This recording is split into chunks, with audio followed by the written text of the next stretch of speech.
started, I'll call the meeting to order. I want to welcome everyone to night 2 of budget deliberations. Again, want to thank anyone that's watching virtually tonight and those that watched last night and have provided feedback throughout this process. We're going to be continuing through the agenda this evening, back through the book with a couple of presentations. We're going to start by passing it over to Gord for a few comments. Thank you, Chair. My name is Gord Quinton, Chief Financial Officer, and at the end of our meeting last night in Life Cycle, I was asked to talk about risks of not funding our asset management plan. So just for sort of to set the stage, we have funding agreements in place for both the OCIF, the Ontario Community Infrastructure Fund, where we're getting $10 million this year, and for the Canada Community Building Fund, which used to be called the federal gas tax. And there's funding agreements through the Association of Municipalities of Ontario, through the provincial government, and up to the federal government that are signed on that as well. And it commits us to the asset management plan process. And overall, what we commit to, we should own up to that commitments during our budget process. So in 2018, we committed to funding 1% a year for our asset management plan, divesting 0.4% and funding the inflation. Up to this year, we have funded the 1% for the first 3 years of this council. We have funded part of the inflation, and we have done very little on the divestment side. The question was, well, what's the risks? There are risks in, on every grant application that's filled out for federal, provincial government, for any capital funds, for anything you can think of. There now is a check mark box to fill on, do you have an asset management plan, and is it being followed? I know this year's a rough year. The last 2 years have been rough with the pandemic. Will they take that into account? Probably.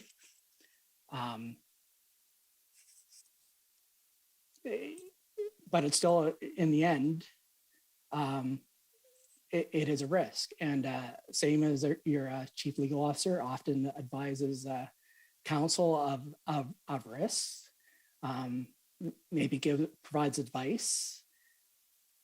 It's still up to council to weigh that advice and make their own decisions. I think we heard council make their decision last night that infrastructure was not a priority, as $2.3 million were cut from the infrastructure budget, leaving only a tax-funded amount. The only amount taxpayers are paying is $108,976 of new funds, or 0.065%.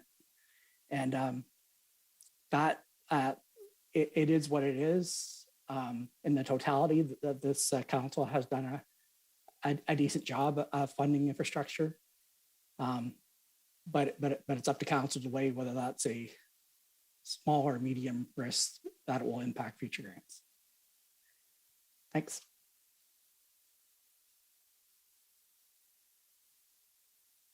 Thank you, Gord. Our next item is declaring any pecuniary interest. So I'll declare a pecuniary interest on items related to non-union compensation. I imagine we'll see a few hands for those. That's related to the closed items from last night. Councillor Pinsonneau, go ahead.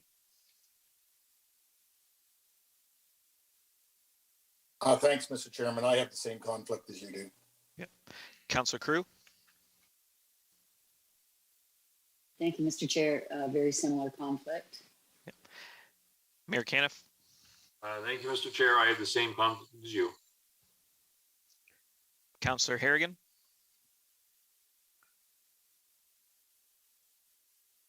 Thank you, Mr. Chair. I have a different conflict that I would like to declare based on advice given to me by our Integrity Commissioner on the new item 172, if it's debated tonight. This is an indirect conflict due to the nature of my employment with the Chatham-Kent Health Alliance. But after seeking advice from the Integrity Commissioner and given the nature of the request and its relationship to my position, I was advised that I'm not prevented from carrying out my counselor duties and participating in the debate. However, as long as I'm doing it objectively within a council position, but I should identify the potential indirect conflict that could be perceived. Thank you, Councillor Harrigan. Next item we'll move to is deputations, which we have 3 of this evening. Sorry, we do have one other follow-up from last night's meeting from Thomas Kelly on the capital budget. Okay, we'll go to that one first.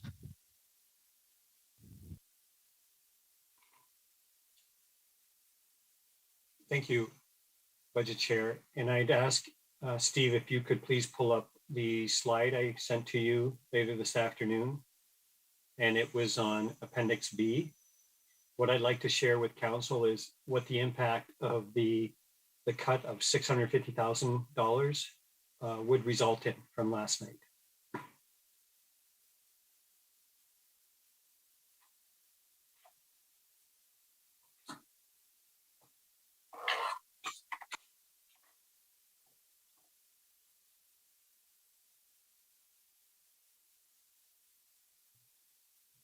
Thank you. And if you could zoom in on just the yellow section and slide up a bit, that should be good there. Thank you. So we came to Council a couple of weeks ago and made our recommendations for the capital budget. And in those recommendations, we added 1.9 million to the standard amount that we had, which is 6.5 million in that range. And by doing so, we really wanted to fund item 3, which is ranked number 3, which was essentially the Talbot Trail workaround. Currently, the Talbot Trail is closed. We've had many complaints about the detour that's in place, and also the detour for cars, which on the gravel road. So we really wanted to put a solution in for that this year, if we could. And we have a priority ranking system very similar to budget, where my colleagues and I go through every single line item and ranking accordingly for capital as well. So Appendix A is ones that are going to be fully funded. This is the list that are partially funded. And this is with respect to item 7, where we decided to reduce the capital budget by 650K. So what we would normally do is therefore go to the lowest priority on the partially funded projects. And those projects, I'm going to start at the bottom. And first of all is parkland. And with the parkland, there's a couple of parklands that were coming up. Right now, the requirements from development standards is that the developer will grade and seed the parkland that's been donated as part of the development. We have 2 on the list here that these funds would be used to make these truly into parks. So for example, we would add benches, we would add some sidewalks where necessary, we would add some playground equipment and trees, and really make it a very nice park. There's 2 developments that we looked at. One was in Prestantia, other was in the Meadows. That's what the 313,000 you see there was dedicated to. The second item was on the Mitchell's Bay retaining wall, and really the refurbishment of the entire pier that's out there that's is encountering some challenges, mainly due to the flooding. So what we have there is a situation where we have a concrete block structure, and we also have retaining walls with sheep pile walls around to the other side of the park. And what we wanted to do was to start to develop that area and to also raise the park and the parking lot in particular, such that we would be able to drain the water much better. So the 700K is the total cost of the project. And we had allocated 200,000 from this budget to start with the overall engineering design. Something, and then eventually we'll go to the RFP. And this particular line item, number 12, would become a higher priority next year. So it's our goal that in next year's capital budget, the other 500,000 would come into play, and then the project would proceed. So the other part that's not listed here is that through my discussions with Councillor McGrail, the Mitchells Bay Association has agreed to put in $25,000 toward this particular project. I didn't list it here as a revenue because I didn't have anything in writing yet, but this is what I've been told, that that's a potential for the project. And by cutting the 650K, I take out the bottom line, which is item 13. I take out the second line, which is 200K, so I'm up to 513. So both of those projects would be essentially delayed 1 year. And the third item is the corporate internet. So as we all know, the internet has become a valuable tool for all of us. And we are looking at expanding and improving our internet, essentially in the rural areas. So this is the fire halls in the rural areas, some of the garages, the libraries, and offices as needed. So this was an important investment for us. And this particular one, it's not a total cut, it'll be just a reduction. So we go from 500 to 663. And with those three cuts, that's our recommendation. If council wished to cut the capital budget by $650,000, especially on the last item. So the first two items I described, 12 and 13, the Mitchells Bay Pier, and also the parkland development, those are off the table for 2022. And the next one, item 9, which is the corporate internet, this is upgrading the fire halls in the rural area, the libraries, garages, and so on. It's a combination of things. In the end, it's intended to improve the productivity of our employees. So that would be partially cut, so we won't be able to accomplish as much. So that's our recommendation. I wanted to make council aware. And I could also say that I know we've had a lot of discussions on cuts to infrastructure, and Gord just mentioned it again. This is a very similar process that we will go through because of the cuts that have been previously approved. You haven't seen them today, but we would have that same list, which we just sent to council, of all the roads we would like to do in Chatham-Kent. We would go through the same process that we're doing now. Well, because these cuts were made, now we can't do this particular job, this road in Wallaceburg. We can't do this one in Ridgetown. This is a very similar process.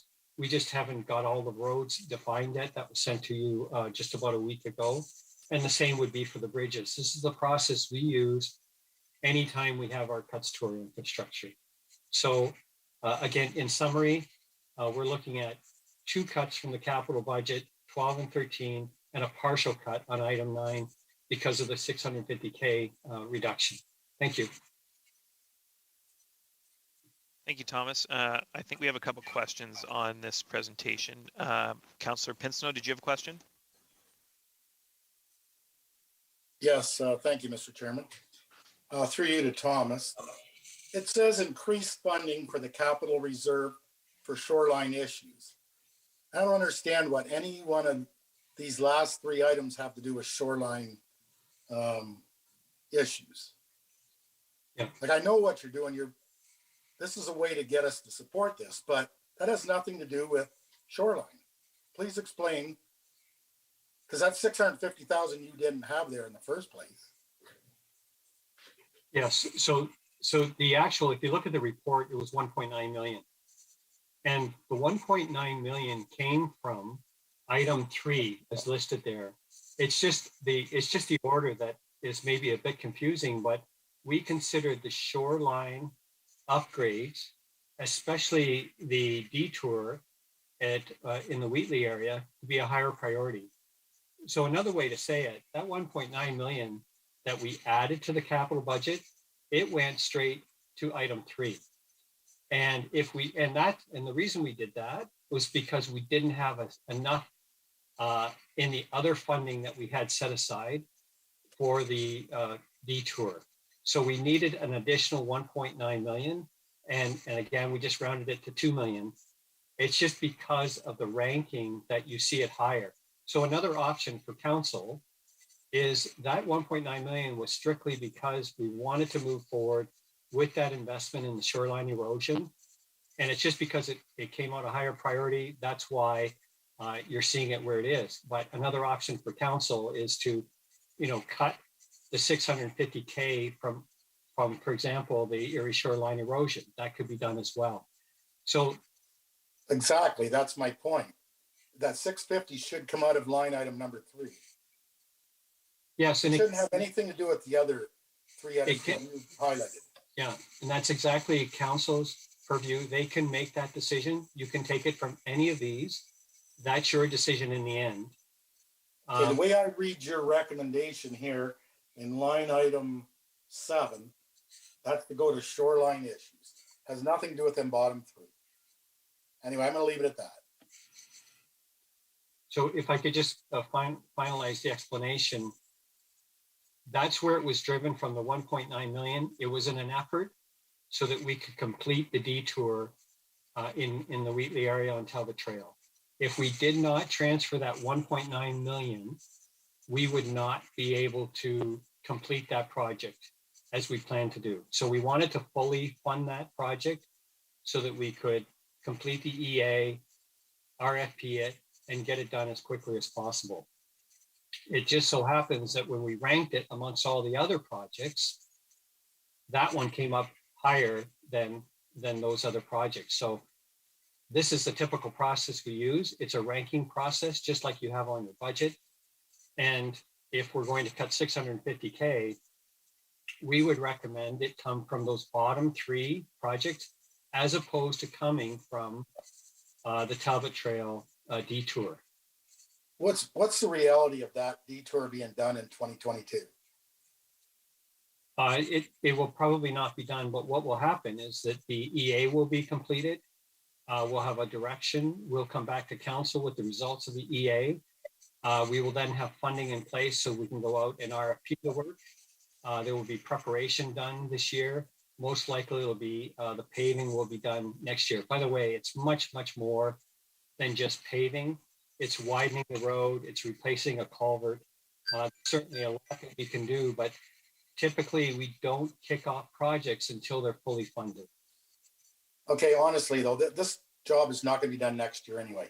This money can come from the 2023 budget to finish that project.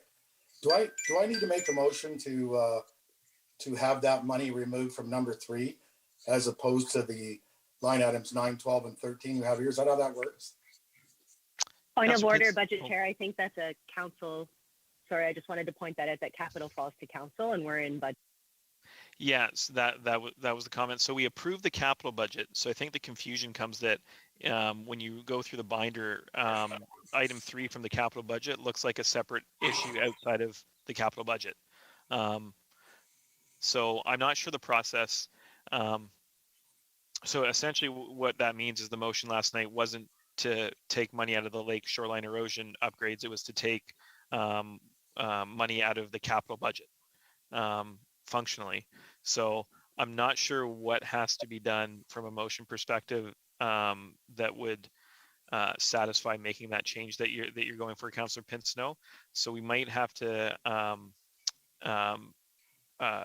maybe have some discussion around that and address it later in the evening. If we have some advice from the clerk, perhaps on how we can do that. If okay. That's your... Yeah. Mr. Chair, if I could add, in the financial implications of the report, the capital report, this is exactly what we talked about, that we recommended adding 1.9 million to the capital budget, but it was contingent on budget approval. Okay. Mr. Chair. Could the clerk Yeah. comment on that now? Judy, go ahead. Thank you, Mr. Chair. So just to also further explain from Thomas's comments, in the report that went to council in January, under the financial implications, the last sentence states, if capital funding is reduced during budget deliberations, lower ranked projects either in Appendix A or B will be reduced or removed accordingly. So You are correct that budget determines how much, and then council determines the project. So I suspect that if we lower the dollar amount in the budget through this process, there will be a report that has to come back to council for final decision on projects.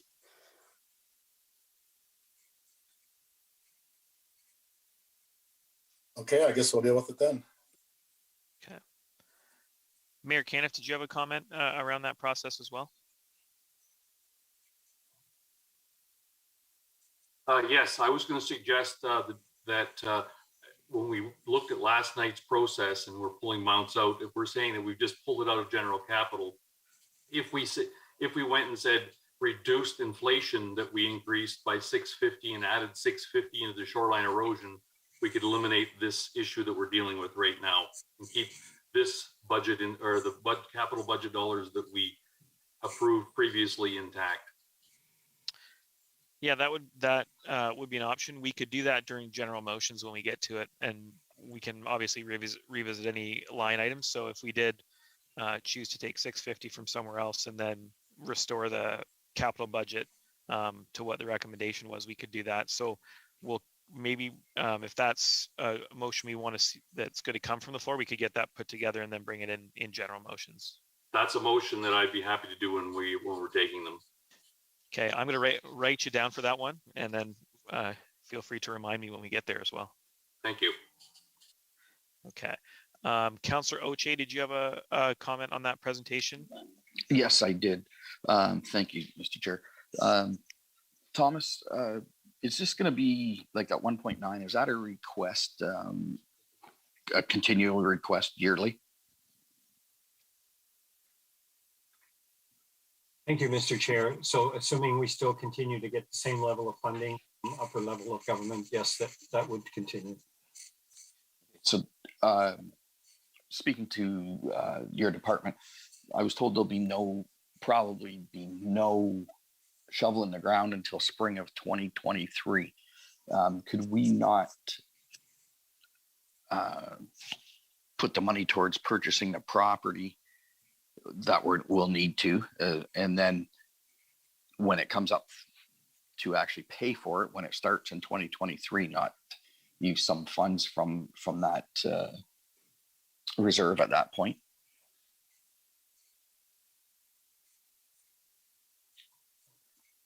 Thank you, Budget Chair. There's many options we could look at. The original intent we looked at in the capital budget was to get this project fully funded, have it in place, and then so it really allows us to move as quickly as possible to get this project done, because we know that there is a sense of urgency. So that's when I mentioned that we have the design to complete. There may be some land purchases. We've got lots of survey work to do. We got widening of the road. There's a lot of work to do to prepare before we actually do the surfacing. So the surfacing we expect will take place next. It would be our goal that it would be completed by the summer of next year. So the widening of the road, is that taking place in the spring of next year, or is that taking place this year? Well, we haven't. What we need to do is to complete the design first, and then we send it out to RFP. From the response of the RFP, the general contractor will give us a detailed plan, and if they can accomplish things this year, they will absolutely do that. But depending on the sequence of events required, depending on the supplier we choose, that will determine the overall timing. Okay, so we could actually spread it over 2 years as far as budget, if need be. Preferably not, obviously. Yeah, it could be. Typically, though, as I mentioned, we would not source a contractor unless we have all the funds in place. So essentially, if you decide to do that, we could not start the RFPs process this year. We would wait till next year to ensure that we have the funds in place to fully pay for the funds of the road increase required. Okay. Or we could actually cover it from another reserve and then put the money back into that other reserve next budget. Is that correct? I think so. Maybe Gord could comment. You council have the ability to move reserve funding around, so I think that's possible. Yes. But or do you want to comment to confirm? Yes, confirming what you said. The discretionary reserves council can move around. Okay, thank you. Can I just ask one other question? It sounds like we're not putting anything into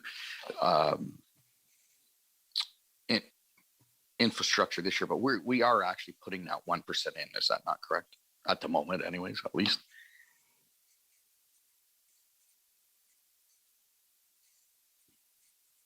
Perhaps that was to me. Sorry, Gord, yes. For new tax dollars, we're putting $108,976. You've allocated the provincial dollars to satisfy your 1% asset management plan increase and your inflation increase, basically with only 108,000 tax funded. Okay, and then of course the 550,000 that we're putting in one time into the sewer infrastructure. But that was cut as well. Oh, yes. Sorry, yes. So basically now we're allocating of the new Ontario Community Infrastructure funding. We're basically earmarking 550,000 of that to storm sewer. Yes, yes. I forgot about that part of the motion. Yes. Okay, thank you very much. Is that all, Councillor Oche? Yes, it is. Sorry, Mr. Chair. Great, thank you. I think what might be helpful to clarify some of that as well, and perhaps we don't need it just now, would be to show the total amount of infrastructure spending last year and the total amount of proposed spending as to where we're at this year. So including tax funded spending, OCIF spending. So the overall infrastructure spend is clear, because I think sometimes when we use the word cut, we think we're spending less than we did last year. Or at least that can be a perception in the public. So we just, I think for transparency, that would be helpful to see what that actual gross amount is last year and proposed for this year. Councillor Wright, or sorry, Councillor Foss, I think I saw you throw your hand up. Was that for a comment?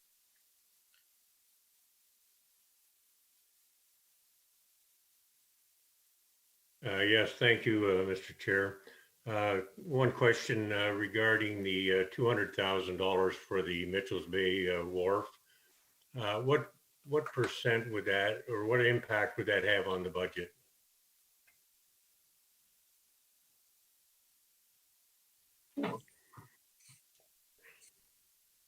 Thank you, Councillor Foss. Around 12%, 0.12%. 0.12%, okay. So that would put us, we're at a 3.39 now, that would put us at a 3.41.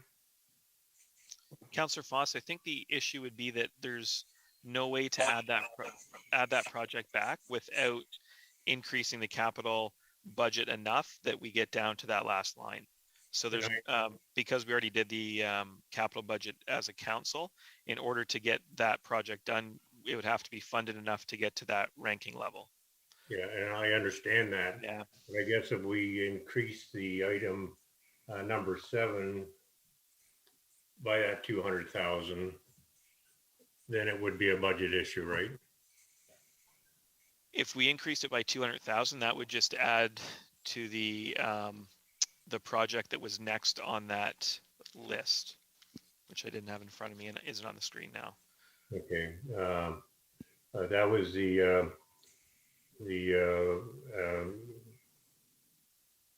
was that the internet to the arenas and fire halls? Yes. That's correct. So the total, I think where you're going with this is the total would be 137 to fully fund the internet, or to partially fund the internet, plus 200. So the number I think you're proposing is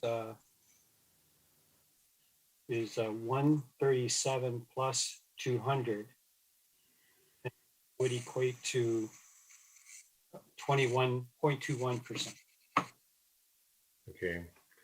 The concern I have in the rest of the discussion was regarding delaying the infrastructure funding on the shoreline protection areas.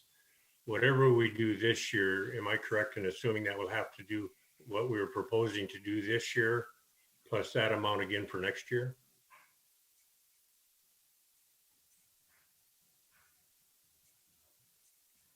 Sorry, Councillor Foss, could you repeat your question? I'm not sure I understand it. We're talking about delaying funding on the item number 7 to see whether we can postpone it for a year. But if we do that, whatever we don't do this year, we have to catch up next year, plus doing what we're proposing to do this year, next year, like doubling up next year in the funding that we're required. Yeah, so essentially anything, especially on that entire list of partially funded projects, typically they go to the top of the list next year. So if you're cutting anything this year, that money would have to be made up next year in order to and to complete the funding so that the project could go forward. That's correct. Okay, yeah, and I have great concerns with that because basically we're just delaying paying. And with the price of construction and other things, those costs are not coming down, they're continuing to go up. So I think we need to be a bit prudent. I look at what we did last night, we cut dollars, but I don't think we realized the impact on services by doing that. So I hope before this budget period is over, we can readdress those items. Thank you. Councillor Wright, I had you next. Comment on Thomas's update. Yes, thank you. Through you, Mr. Chair. This is to Thomas. Out of that 1.9, is some of that going to the Rose Beach to pay for the land and to do the project out there? On the realignment of the road? Thank you, Budget Chair. So you really need to, again, that 1.9 went to our capital budget. And you really need to look at Appendix A and Appendix B. Appendix B was the one that Appendix A, the two projects for electronics records management and the intersection improvements at Grand Ave, west at Bear Line. Those are fully funded. The next one was the list of partially funded projects. And Rose Beach Line is not on there. Rose Beach Line was funded last year, and that was the potential short-term workaround for that area. We have not begun to tackle that yet. The big picture is in item 3. I don't know, Steve, if you could bring that forward, Steve. Because I'm referring to as the long-term approach. We can't get that slide just right now, but we'll get it when we can, Thomas. Okay, but if you could look at item 3, which it's called for Lake Erie shoreline erosion upgrades. So our first step in that is to really, our first priority was to manage the detour and find a solution for the folks out in Wheatley. That's $2 million this year. But if you look at the one column, it's gross. That gross amount is $226 million. That is the part that Rose Beach Line is in.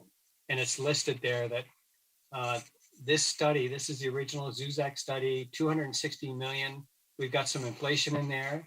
It includes Talbot Trail, Rose Beach Line, Erie Shore Drive, and so on. It's everything. There we go. So item 3 right here across.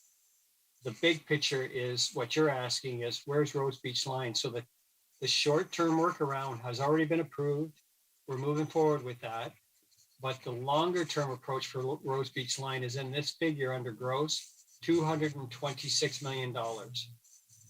So the 2 million allows us to complete the detour.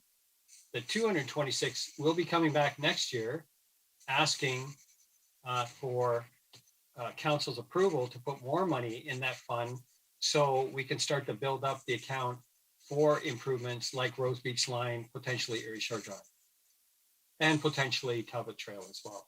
Those are 3 big projects we have that are 226 million at this point in time.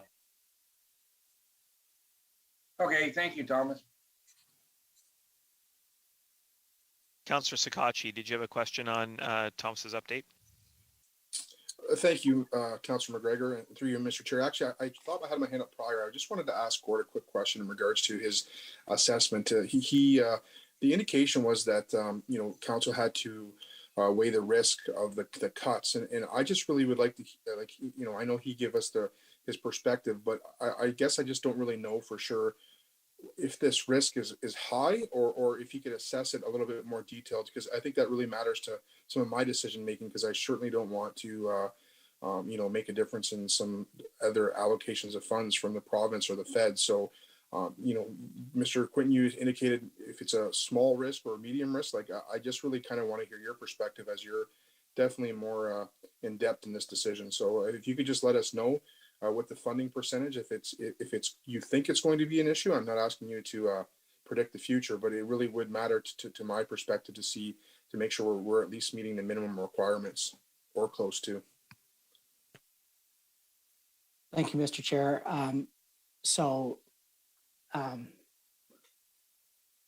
Judging what the federal or provincial government's going to do is not an easy task day to day. But for my opinion, it would be a low risk for two reasons. One, this is our first, the 2017 asset management plan was the first real asset management plan on all our assets. We did have an earlier one in 2013 that was just on roads, bridges, and social housing and water, wastewater. But 2017, our current asset management plan was the first kick of the can. That was requirement. I do think it's going to be ratcheted up as there was regulations in place that come in place in between 2023 and 2025 for our next term of council that really do ratchet up the requirements and the reporting and the ability of the province and federal government to monitor what we're doing. So number one, I don't think they're fully developed yet to be flagging this as an issue.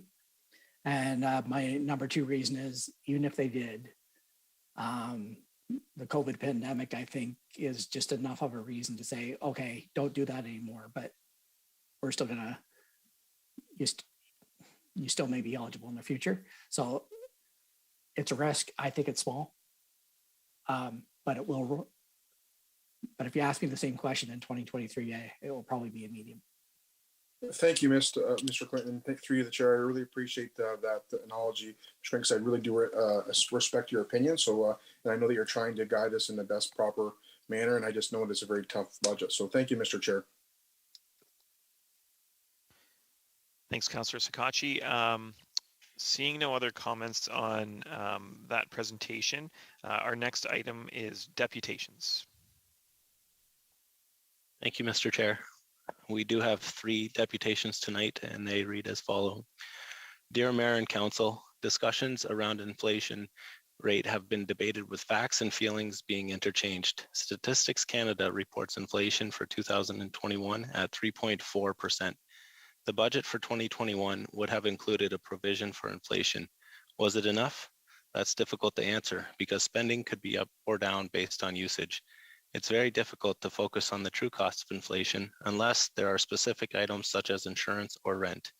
The Consumer Price Index measures inflation, and while there is always debate if the CPI is the most accurate measuring device, it is based on several components that consumers commonly use and relate to: shelter, transportation, food, household operations, furnishings and equipment, recreation, education and reading, clothing and footwear, health and personal care, alcoholic beverages, and tobacco products. Considering the biggest component of the budget are salaries and benefits, how does inflation, and more specifically the CPI, affect the municipality? Yes, the municipality uses energy and pays insurance, but many of the items in CPI have little effect because most of the budget is salaries and benefits. Union salaries and benefits are agreed upon contracts. Did the union negotiate 3 to 4% increase? Not likely. Are non-union employees receiving 3 to 4% increase? If so, the taxpayer should be informed. To base the majority of the tax increase on inflation when the majority of costs are not normal CPI items is unfair to taxpayers. A tax increase further causes consumer inflation, Inflation is often temporary, but tax increases are permanent and compound themselves. The 2022 tax increase is compounding the 2021 increase and every one before that. Many other municipalities have approved a 2022 tax increase far below inflation. They don't forecast their costs to be increased based on CPI and/or have found efficiencies from within. I am satisfied with my city services, but pay dearly for them. I could do with garbage every other week, as the region of Waterloo does.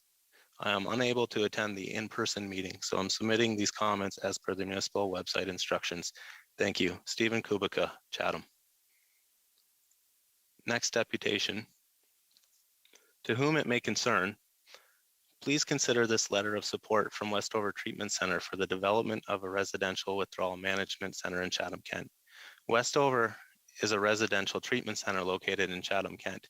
Our mission is to enable individuals and the friends and family to recover from chemical dependency and codependency in order to lead healthy and productive lives. We envision a future where all individuals, families, and friends impacted by substance use disorders can readily access inclusive and compassionate rehabilitation services and care. Experience has shown us that due to the limited availability of withdrawal management services in Windsor, Sarnia, and London, there is a gap in services that exists for people with addiction. This gap in services creates the barrier for residents of Chatham-Kent and in need of addiction care. There has long been a need for withdrawal management services in Chatham-Kent, and as a result of the coronavirus pandemic, the need for this service has never been greater. The Chatham-Kent Health Alliance is a leader in providing health care in our community, including mental health and addictions care. The Chatham-Kent Health Alliance is an ideal candidate to effectively provide residential withdrawal management services for the residents of Chatham-Kent. Sincerely, Laird Brush, Executive Director, Westover Treatment Center, Thamesville. Next deputation.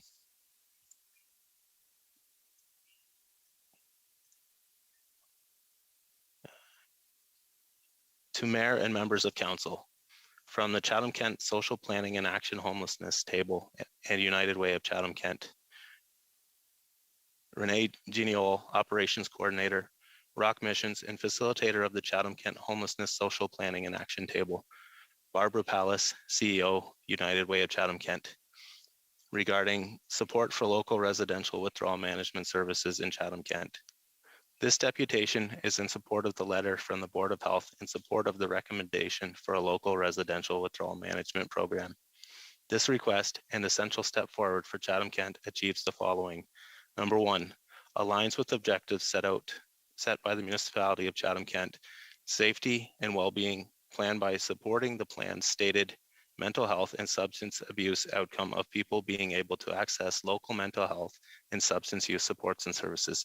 Number two, provides a significant and forward-thinking way to manage ongoing municipal costs in areas of emergency, first responder, and policing services through one-time support of early intervention services. Number three, supports Chatham-Kent families at their times of most urgent need, providing local supports for people experiencing drug or alcohol addiction and a pathway to safety and health. We have heard repeatedly from those most impacted by the lack of access to mental health and substance use services of the need for low barrier, timely, and local access to residential withdrawal management. The table's members see daily challenges associated with unsuitable placement of individuals seeking support for substance use and withdrawal because there are no other viable options for them in our community. Access to appropriate residential withdrawal management is shown to reduce health risks, promote opportunities for well-being, and save lives. There is a wealth of robust research evidence that demonstrates the significant economic value of early intervention in upstream and midstream approaches to substance use. Decades of evidence from national and international clinical research, policy and practice experience, and consultations with service providers and service users show that appropriate evidence-based treatment works and reduces social harms, including crime rates, homelessness, and use of health, social, and legal services. Furthermore, early intervention and treatment provides healthcare savings found in some studies to be thousands of dollars per patient per year. The cost savings could be significant and alleviate growing pressures facing EMS, police, emergency department, hospital, and community services. Recognizing the resources required for local residential withdrawal management services is an investment that will pay off dividends down the road. Is one of many reasons the Homelessness Social Planning and Action Table and the United Way of Chatham-Kent support the Chatham-Kent Health Alliance's request for municipal partnership. The United Way of Chatham-Kent Board of Directors has provided direction to their CEO to explore ways to support the Chatham-Kent Health Alliance's leadership in bringing a withdrawal management center to the community. We anticipate being able to invest community dollars in future capital campaign should that be desired. Residential withdrawal management services mitigate the need for expensive downstream funding in future years, providing high value across numerous public and private sectors. This creates opportunities to build safe and healthy individuals, families, and communities for present and future generations across Chatham-Kent. The time to act and create a healthier and safer path forward is now. The Chatham-Kent Social Planning and Action Tables consists of dozens of organizations and people who collaborate and work to affect positive social change for Chatham-Kent. Created in March 2020, it focused and continues to focus on taking action on the community's most pressing social issues. The Homelessness Table is one of 8 virtual tables: mental health, older adults, Mawinjadimi, Indigenous, child and partner violence, children and youth, anti-human trafficking, and poverty. The United Way of Chatham-Kent works to maximize community resources to respond to the increasingly complex issues and needs of Chatham-Kent. We work together to find solutions towards making Chatham-Kent the home we all want it to be. That's the end of the deputations. Thank you.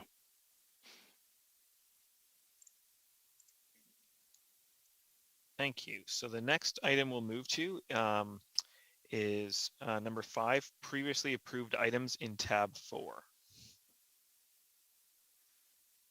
So I'll give everyone a moment to get there.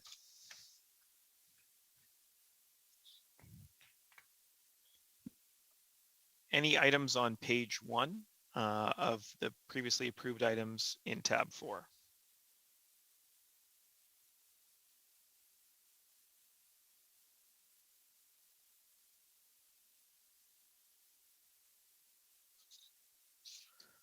Okay, seeing no hands up, we'll flip the page. Previously approved items still under tab 4, page 2.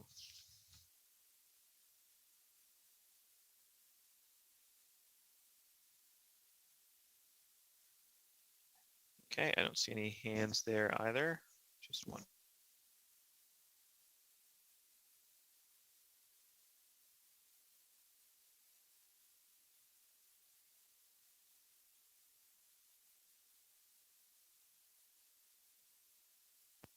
Any other items under that tab? I don't see any hands yet.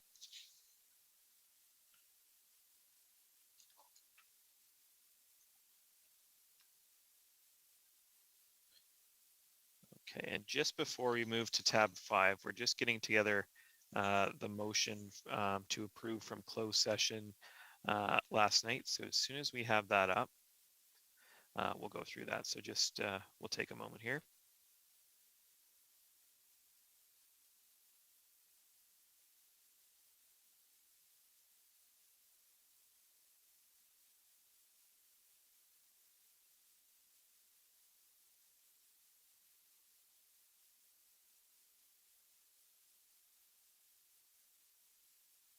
Should be up here shortly, just working to get it up right now.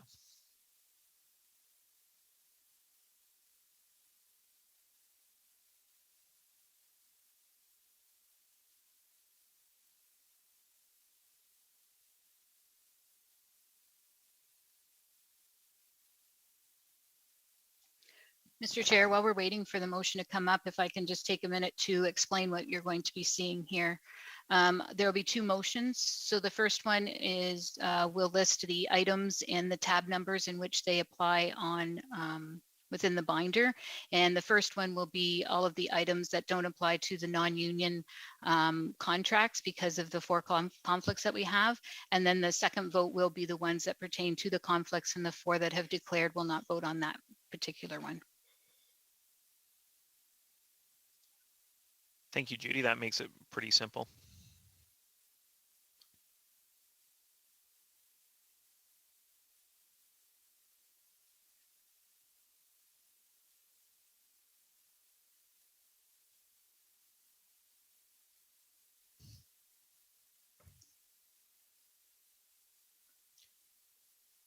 Judy, does someone else have to be chair for that second item, or can I still call the question even if I have a conflict on it?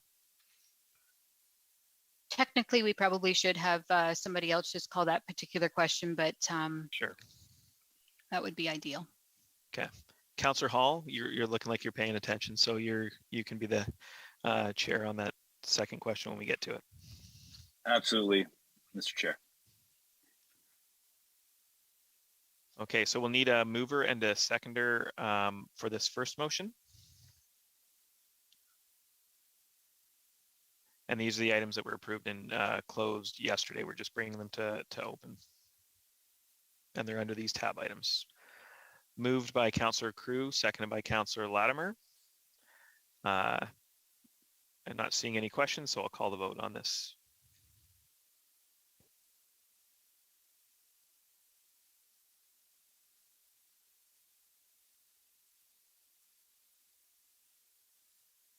All votes are in and motion passes 17-1. Thank you. Now, Councillor Hall, you can take the chair for this second motion. Sure thing, Mr. Chair. That is the next one up on the screen, right, Judy? Yes, it's on the screen now. Okay. Is there any questions from the committee on this? Seeing none. Okay. Can I get a mover and a seconder, please? Moved by Councillor Finn, seconded by Councillor Latimer. And we'll put that to vote.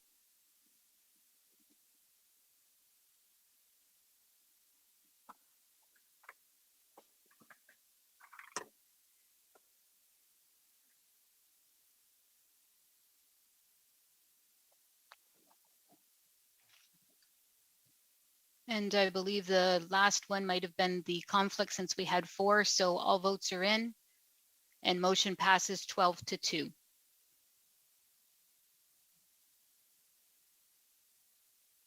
Thank you, Councillor Hall.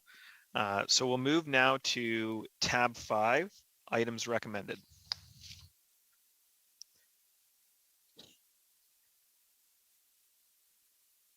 Any questions or motions related to items recommended, tab 5, page 1? I'll give everyone a moment to get there.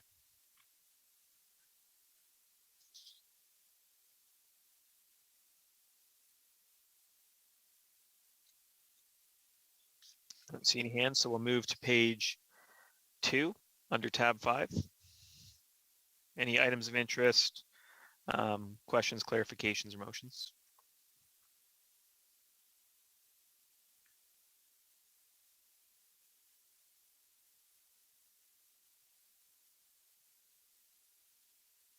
Seeing none, we'll move to page 3.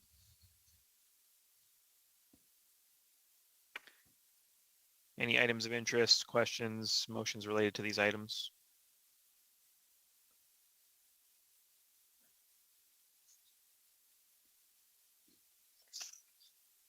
Seeing none. Oh, sorry, Councillor Oche, go ahead. Thank you, Mr. Chair. This is not a very big thing, but I was just wondering, why did we add new grass parcels to the grass contract? Item 78, I know it's only $10,000, but I'm just wondering who used to cut them and why they're not anymore.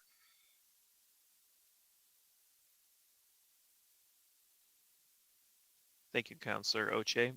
Thomas, could you take that question? Yes, I will. I'd just like to check if my colleague is on the telephone or is on the call. That would be Rob Pollock. And if he's not, I can provide the answer. I don't believe he checked in, Thomas. Okay, all right, thank you. So certainly every year we have growth in our new developments, for example, and on the grass contract, these are added as a result into that contract. So we are experiencing growth within Chatham-Kent. So automatically those are added to the contract. The other thing is that we continue to refine all of our grass contracts, and we have now put them all on our GIS system, and they're much more accurate. And we found some interesting things. We'll be coming back with a report to council that we think there's some opportunity here. So at times we have missed portions of municipal owned land that should be in the contract. And likewise, we'll be coming back with a report later this year that we think there's some opportunities as well. So that's what you're essentially doing is really the regular maintenance of the contract for two reasons. One is that we do have more to take care of because we are expanding in size and new developments are starting and finishing. And the other is just general maintenance where we find parcels that potentially should have always been in the contract.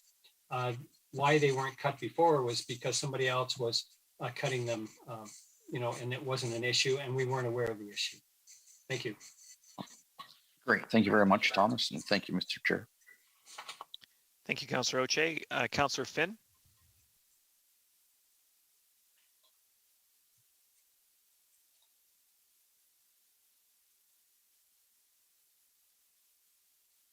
Councillor Finn, I believe you're still muted.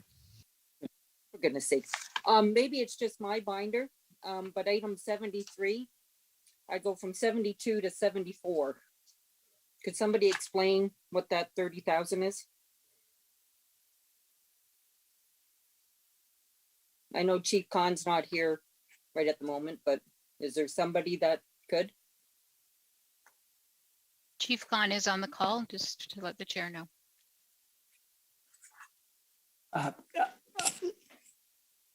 Mr. Chair, for clarification, there's two 30,000s in a row. Are we talking Line about 73. 73, the reduction in police SLA funding? Okay. Yes. That's we have a negotiated contract between the Police Services Board and our ITT division, and because some of the staffing changes have been made on the police side of the ledger, they are paying our ITT division $30,000 less in the SLA that they pay to us for services. And but they're really they're paying us less, but there is no change as far as the activities that we have to do on our side. It's more that they've increased their staff complement on in their area in IT, and some and are able and therefore didn't want to be paying the municipality this 30,000. So it's sort of a balancing of the SLA back to what the service being provided by the municipality to the Police Services Board. Okay, so basically what you're saying is the police service will be taking care of their own IT stuff? A little bit more of their own IT stuff of 30,000 value, yes. Okay. Thank you. Thank you, Councillor Finn. Any other items on page 3? Okay, so move to page 4. Any items of interest on page 4? Questions, clarifications, motions related to that page?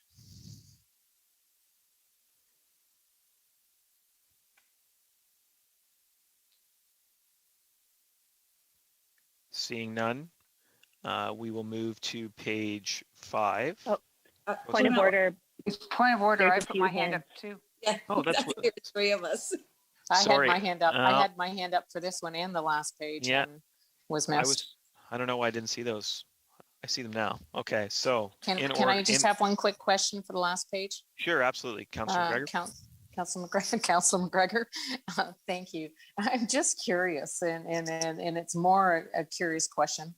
Why would we be cutting a student from the cemetery operations? It's like $918 and it's a summer job for a student. Why would we be cutting that position? And I'm totally curious. Thank you, Budget Chair. It's Thomas Kelly, GM of IES. So we used to have 2 students, but unfortunately what we ran into was really the ability to properly use them within the cemeteries because we had a lack of vehicles. And the cemetery manager Colin Mardling came up with a proposal that said, I'd rather have one less student, but have a vehicle and I could be overall more productive. So that's exactly what he did, is that we reduced one student, but we added in the expense of the vehicle, and there overall was a productivity improvement. Thank you. Thank you. Thank you for the explanation. I guess I just find that a little disappointing that we wouldn't go that extra mile to put some education and experience into students' hands as they move forward with their education. So as opposed to having a vehicle. So I understand, but okay. Thank you for that answer. Thank you, Councillor McGregor. So we'll go Councillor Harrigan, followed by Councillor Latimer. Thank you. Just two quick questions for page 4. The first one is on line 80 around increase in membership fees. Is that as a result of just a general trend of memberships, or are we adding a new membership into line 80? Oh, sorry, I'm on page 4. We're on page 4, right? Yes, yeah.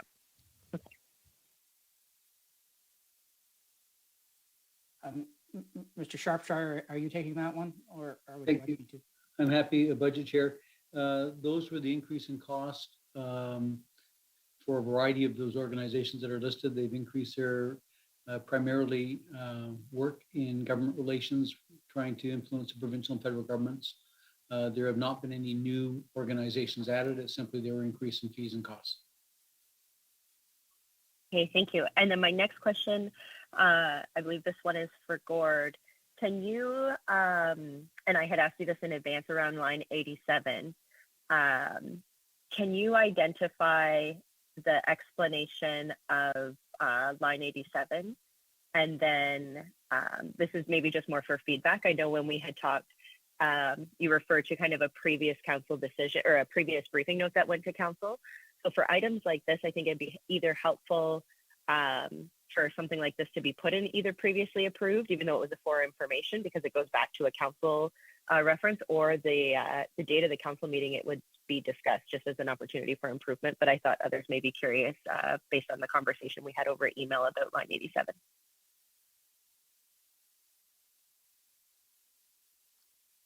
Thank you, Mr. Chair. So yes, I did.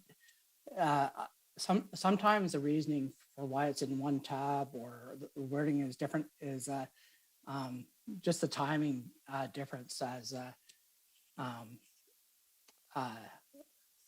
this was the budget was approved, draft budget was approved by the executive management team in November, and then I came to December with that report that outlined where some of the savings are. And we included that again in the opening night presentation, and I'm just trying to find the slide number.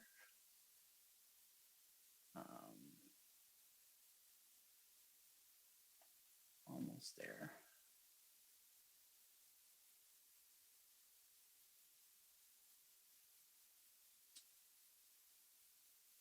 Oh.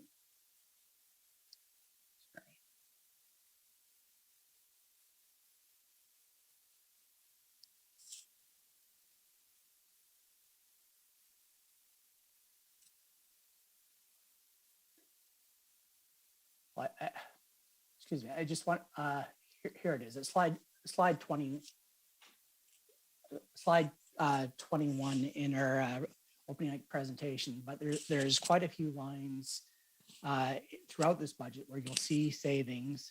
And as we reported at that council meeting report, that instead of specifically outlining a certain amounts for the 300,000 that was a motion by council last year.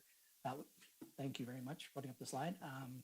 It was we actually had approximately $1 million of items identified as savings during the budget, and some of the highlights are on the screen right now, where we had some increased property standards administration revenue.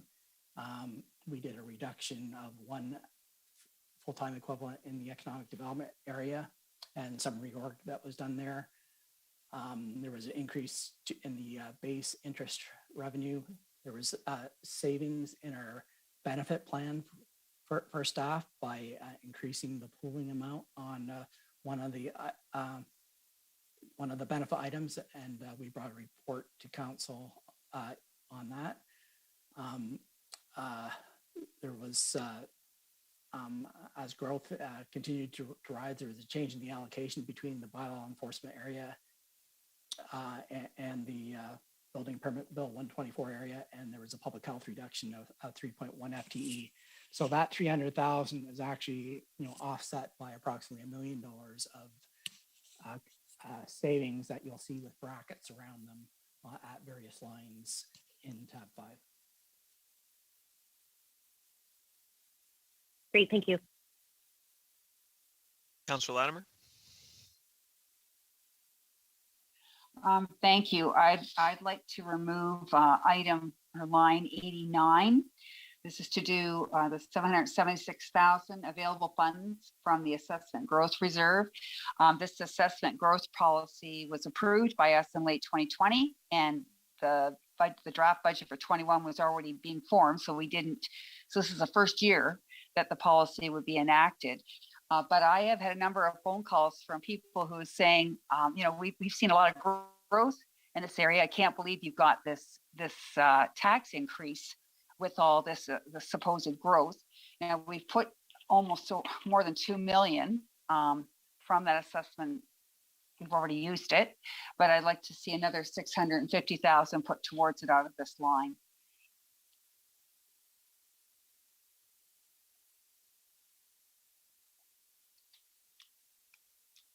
Thank you, Councillor Latimer. So your motion is to remove $650,000 out of that line? Yes. Okay. Do you have a seconder for that motion? It's hard to, okay, Councillor Finn, seconded. There's a lot of hands going up and down there. Just before Councillor Latimer, Gord, you had a comment about that line? Yeah, so I just want to explain a little bit more detail what that was for, and more about the assessment policy. Steve Brown, Director of Budget and Performance Services, at the start of yesterday, gave a presentation on the assessment growth policy, and the reasoning is behind that is similar to when we have our development charge discussion at council in the spring, is about growth, paying for growth. So as we grow, and we hope that we're continue to grow fast for the next decade, as we grow, there are costs of growing. The development charges will hopefully take care of a large chunk of the capital cost of growing. So that might be a widening the road, adding a street light where needed, those types of things. But there's operating costs of growth as well. So I'll give you examples. Some of the simpler examples is just to think of the roads themselves. So you have road maintenance, you have winter maintenance. You might occasionally need to add a new public works employee, a new snowplow, another pickup truck, whatever the case may be. Over time, as you grow and expand your road systems, you'll have more maintenance. Then can also be on what I'll call the soft services side. So you might need more childcare programs. You might need more recreation programs. You might need land ambulance. You might need more fire, additional firefighter or additional fire truck at some point in time. Additional police car, 3 more officers, whatever the case may be, as you grow over time. The purpose of this policy that council has approved, that 80% of our new assessment, 0.8% of a tax increase of assessment dollars goes to the regular operating budget, and the remainder is set aside in reserve for reports to come throughout the year if there's things that come up that are operating needs as a result of that growth. I hope that explains the reasoning, but I do have Mr. Chair, I do have a second item that I'm not sure whether we deal with it now or deal with it later, is I have been made aware that another councillor was going to make a growth-related request to use some of this funds as we got through the tabs at a later date to a line item we haven't got to yet. Yeah, I had understood that as well. I mean, there's the opportunity for that person also they could amend this motion or offer an amendment to this motion directing where that $650,000 is going, perhaps to that later item. Or when we got to that item, we could recapture the savings from this item if this motion were to pass. Yeah, I'll leave that to you, Mr. Chair, on how you'd like to handle it. Yeah, I think that'll come out in this conversation as well. I would anticipate. Councillor Latimer, did you have some opening comments regarding this motion? Only to say that we currently have a community who cannot withstand the impact this budget is placing upon them. And we are, I've had several conversations with 7 different members of the ENT, and for every creative idea that Councillor Sakachi gives me credit for, I am stonewalled with logistics. It's coming, but not in time for this budget. So I am looking for monies that we have not earmarked already, that we have never had before. I recognize what it's going for operating, but we have to get this tax impact down. And this is, I have a question with regard to Gord's comment.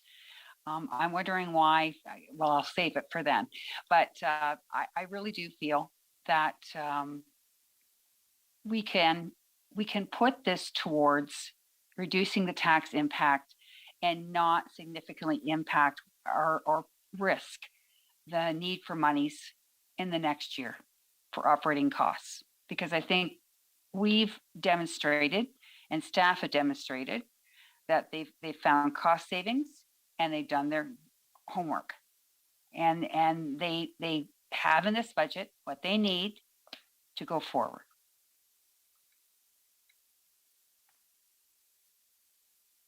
Thank you, Councillor Latimer. Councillor Sakachi, is your hand up for a comment on this motion? Thank you, Mr. Chair. I had a similar type of request. I guess there's no sense proposing an amendment. I'm just curious to see if there's a specific reason for the reserve to be reduced to 126, 141, if there's a specific reason. But you kind of answered that, and Mr. Quinton kind of stated beforehand why it's the 650, but just curious why we just wouldn't remove the whole line item, but I guess I won't make that amendment. I do have one quick question for Mr. Quinton though.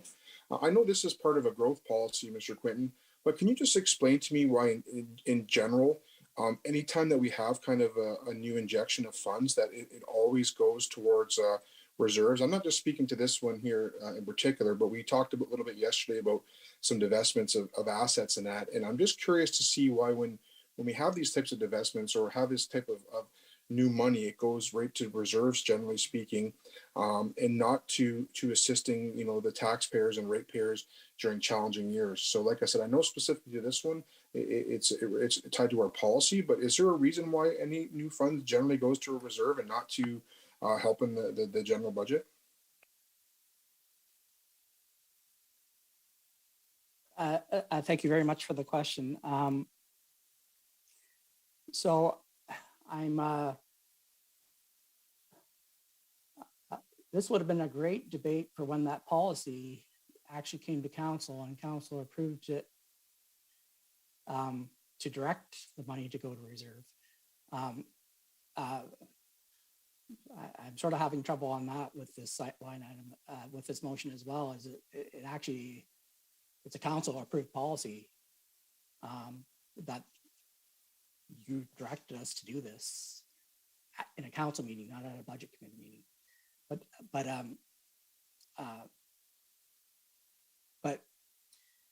I guess back to your question, is that as of right now, there was no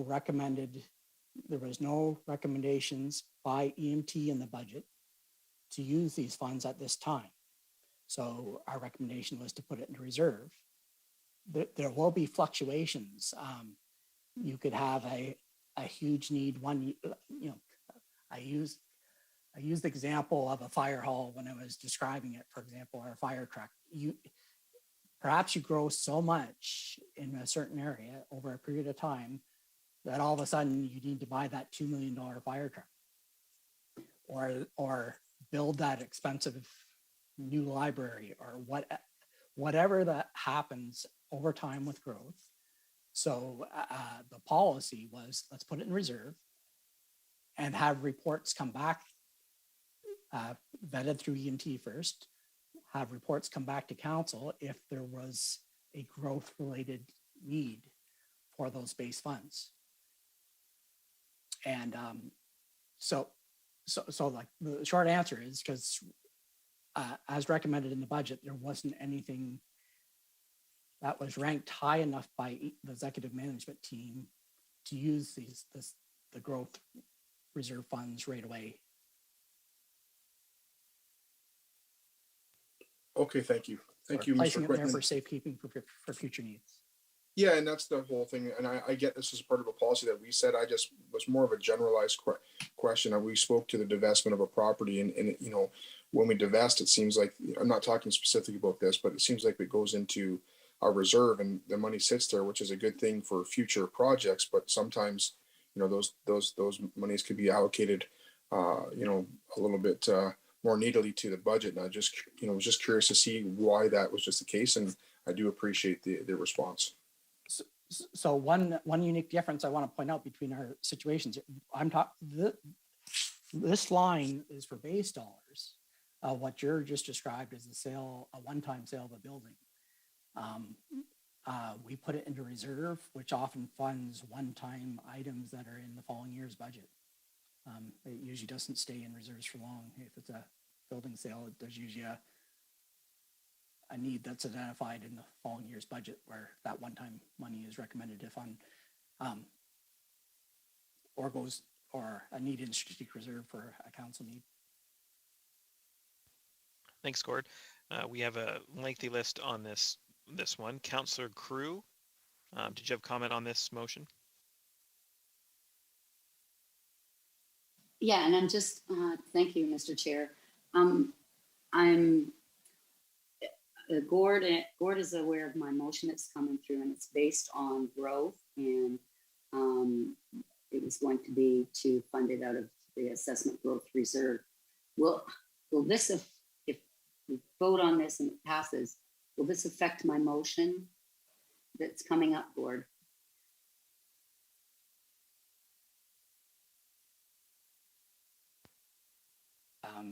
Mr. Chair, the reserve won't have enough money to fund your motion, so it would be, I think it would change your, but if this reduction was to happen now, your motion would then just be changed to be funded from the budget process. Yeah, yeah, and I can't support this because I'm under tab 8. I plan on bringing forward a motion to fund the shortfall in the land ambulance project. That is because of growth, because we're serving more people, and that's where we need to get money to protect the safety and respond in a timely manner to people in crisis. And if we can't, we are growing. This assessment is from growth, and that's exactly what this should fund. is these one-time things. So I'm hoping council won't support it until at least we get a chance to deliberate on the ambulance situation. So if maybe, could I make a motion to defer this until after tab 8? Is that something that I can do? I don't know if we've had a motion for intra-budget deferral before. I don't So know. I'm not 100% sure. There are a few options. So I'd have to ask Judy if that's a motion we use in budget. I'm just not aware. I think you could also move an amendment to redirect the $650,000 to the project that you were talking about. Whether or not that's a friendly amendment, we can go through that amendment process. That would be an option. And of course, in budget, nothing's final, so we can always revisit anything. So in tab 8, you could make a motion that redirected the $650,000 saved previously towards the project you're speaking about. So whichever way we think's the clearest and easiest to do. We have a little more flexibility in budget than maybe in council as far as 2/3 votes and those types of things. So there are some options there. All right. I just Judy, could you chime in? If you don't mind, I trust you, Brock. I do. I'm just trying to, I want to make sure that we have a chance to at least talk about this. Yep. Thank you, Mr. Chair. I agree with Mr. Chair. We have, the flexibility in budget to re-vote on something if it doesn't, if new information comes forward the next night or something. But there is the motion to postpone. So you could ask council now to postpone this until, tab 8. If we get a majority, then it's postponed. And if not, then we move forward with the vote now. Again, giving you the option to reconsider at a later time without the 2/3. Okay, so I would like to make a motion to postpone this until after tab 8. Okay. Do we have a seconder for that motion? Councillor Harrigan? Okay, there's still a lot of hands up. So I believe the process, I'm just going to make sure I have all these hands written down. So we will hear from those speakers that already indicated they wanted to speak on the item. And then we'll vote on the Actually, Mr. Chair, we just vote on the postponement now.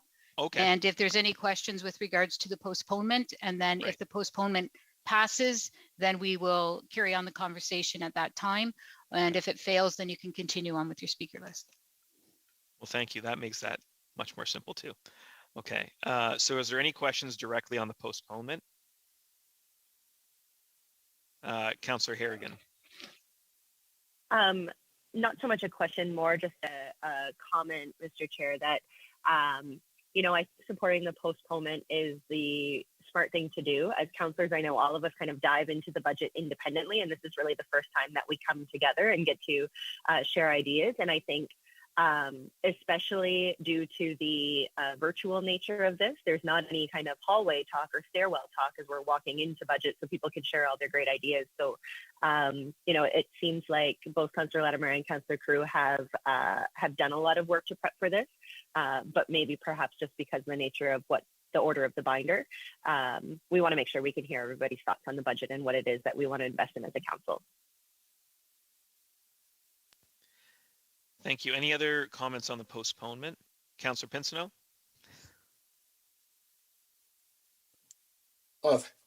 Excuse me. Thank you, Mr. Chairman. The reality is we can deal with this now, and then if the land ambulance, we believe that's necessary at the time, we can add it back in anyway. So I don't know why we just don't deal with this now. Thank you. Okay, seeing no other, I don't think I see any other comments related to the post. Yes, Brock. Sorry. Yes, please. Yeah, go ahead, Councillor Oche. So if I could just ask, if we're going to put this to an ambulance, is that going to be yearly? Can I ask the motioner that question? So it's a base budget item, so it's annual, like a base budget expense. Yeah. Right, but right now it's going to the assessment growth reserve. So next year, would it go automatically to the ambulance?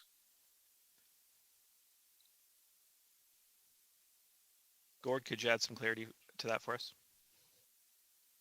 So there, thank you, Mr. Chair. So there, so the line item 89 is to move the 776,000 base dollars in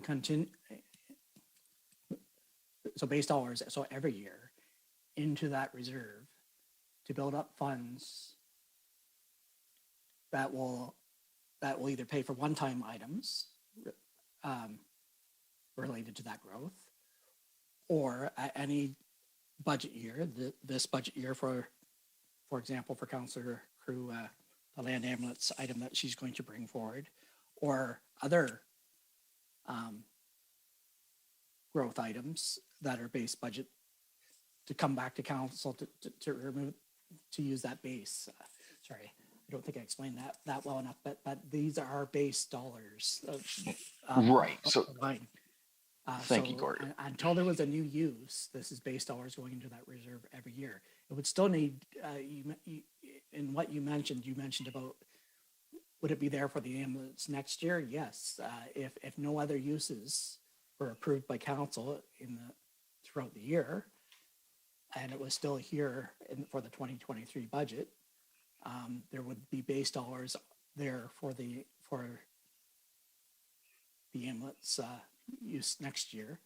Plus, right. We'll also have a similar line in next year's budget, depending on where our actual assessment growth ends up again. Right. So basically what I guess what I'm asking is this wouldn't necessarily be for the ambulance next year. We may have to add an ambulance to base budget next year. Councillor Oche, this is a little bit more related to the motion that Councillor Crew would be bringing, so it's not quite on the postponement. So we'll get the postponement dealt with first, and then once we get to that use. The problem I'm having, Mr. Chair, is if I'm going to vote yes for this or not, because if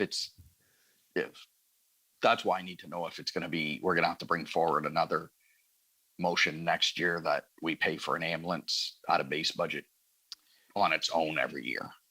So I can answer that question.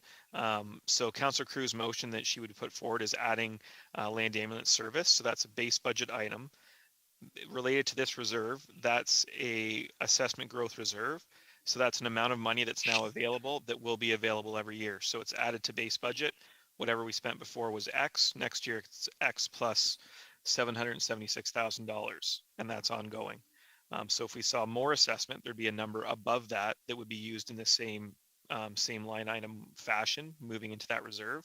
But this is recurring revenue. So this represents revenue that's every year, same as the increase that's already gone to the general revenue. So it's that assessment increase, which is a base budget amount that is there every year. So there wouldn't be a move next year to add an additional ambulance unless there was another ambulance on top of what's Councillor Crew's asking for.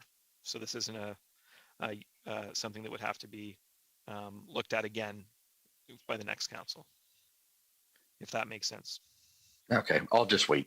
Thanks. That doesn't. That's my best effort, sir. Okay, thank you. Okay, and with that, we'll call the question on the postponement motion.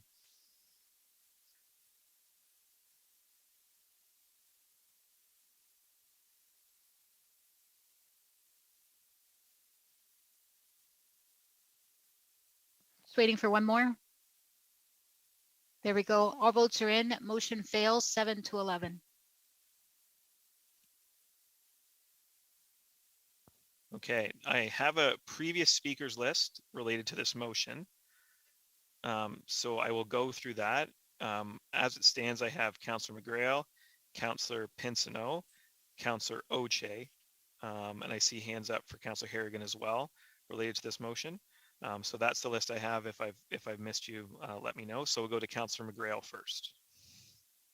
Thank you, Councillor McGregor. I'm actually on a different item. So my hand was up initially to speak after, I think you had Councillor McGregor and then Councillor Latimer, and actually my hand was up too. So if I could speak after this motion, that would be very much appreciated. Sure, and that's for page 4. 4. Items? Okay. Yes. Yep, you got it. Thank you. No problem. Councillor Pinsnow, did you have other comments related to this motion? Yes, thanks, Mr. Chair. We have over 100 million in reserves now. By removing this, it has no effect on our day-to-day operations whatsoever. It's a nice to do thing, but it's not a necessary. And we're always going to have projects come up that are going to need to be addressed. And as we've done for the last 15 years I've been here, you deal with them when they come up. We need to support this coming out, and we'll deal with the land ambulance when it comes. Councillor Oche, did you have comments related to this motion? Yes, Mr. Chair. I just wanted to confirm that this is different than the line 35 line 23, where we have 100,000 going into a growth plan year 2 of 3. It's a different reserve, correct? Correct. Sorry, was that correct? Yes. Okay, thank you, Gord. Thank you, Mr. Chair. Councillor Harrigan? Thank you, Mr. Chair. I just want to, again, really appreciate the hard work and the detailed analysis that, Councillor Latimer has done in looking through and in digging through to find potential savings and to be mindful of the tax increase that our constituents will be facing. I think that's, it just demonstrates a strong commitment to community.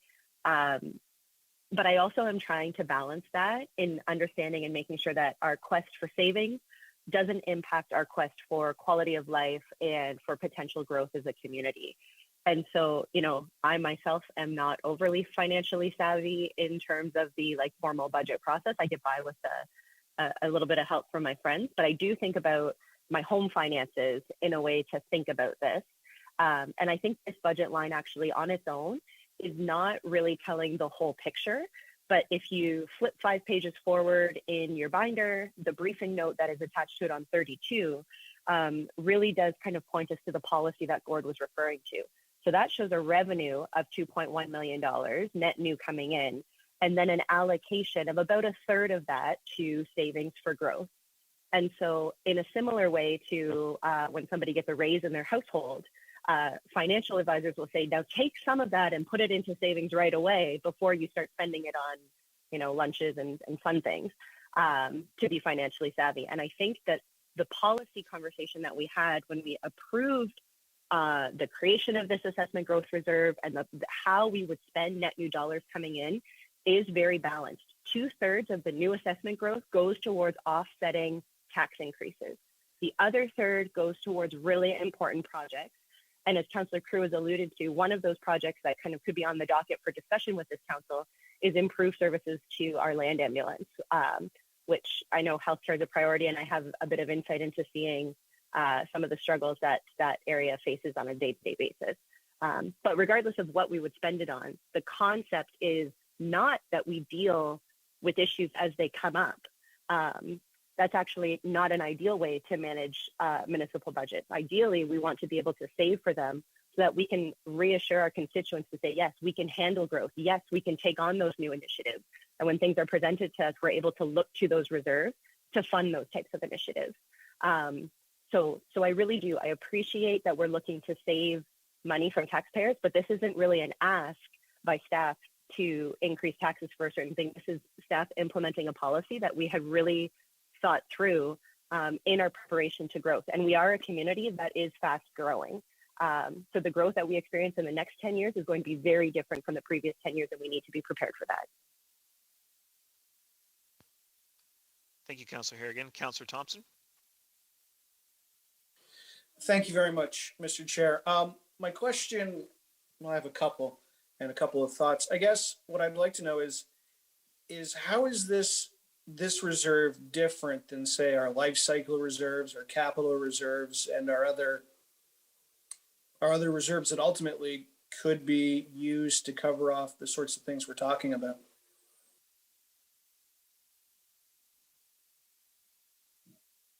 Yeah, thank you, Mr. Chair. Thanks for the question.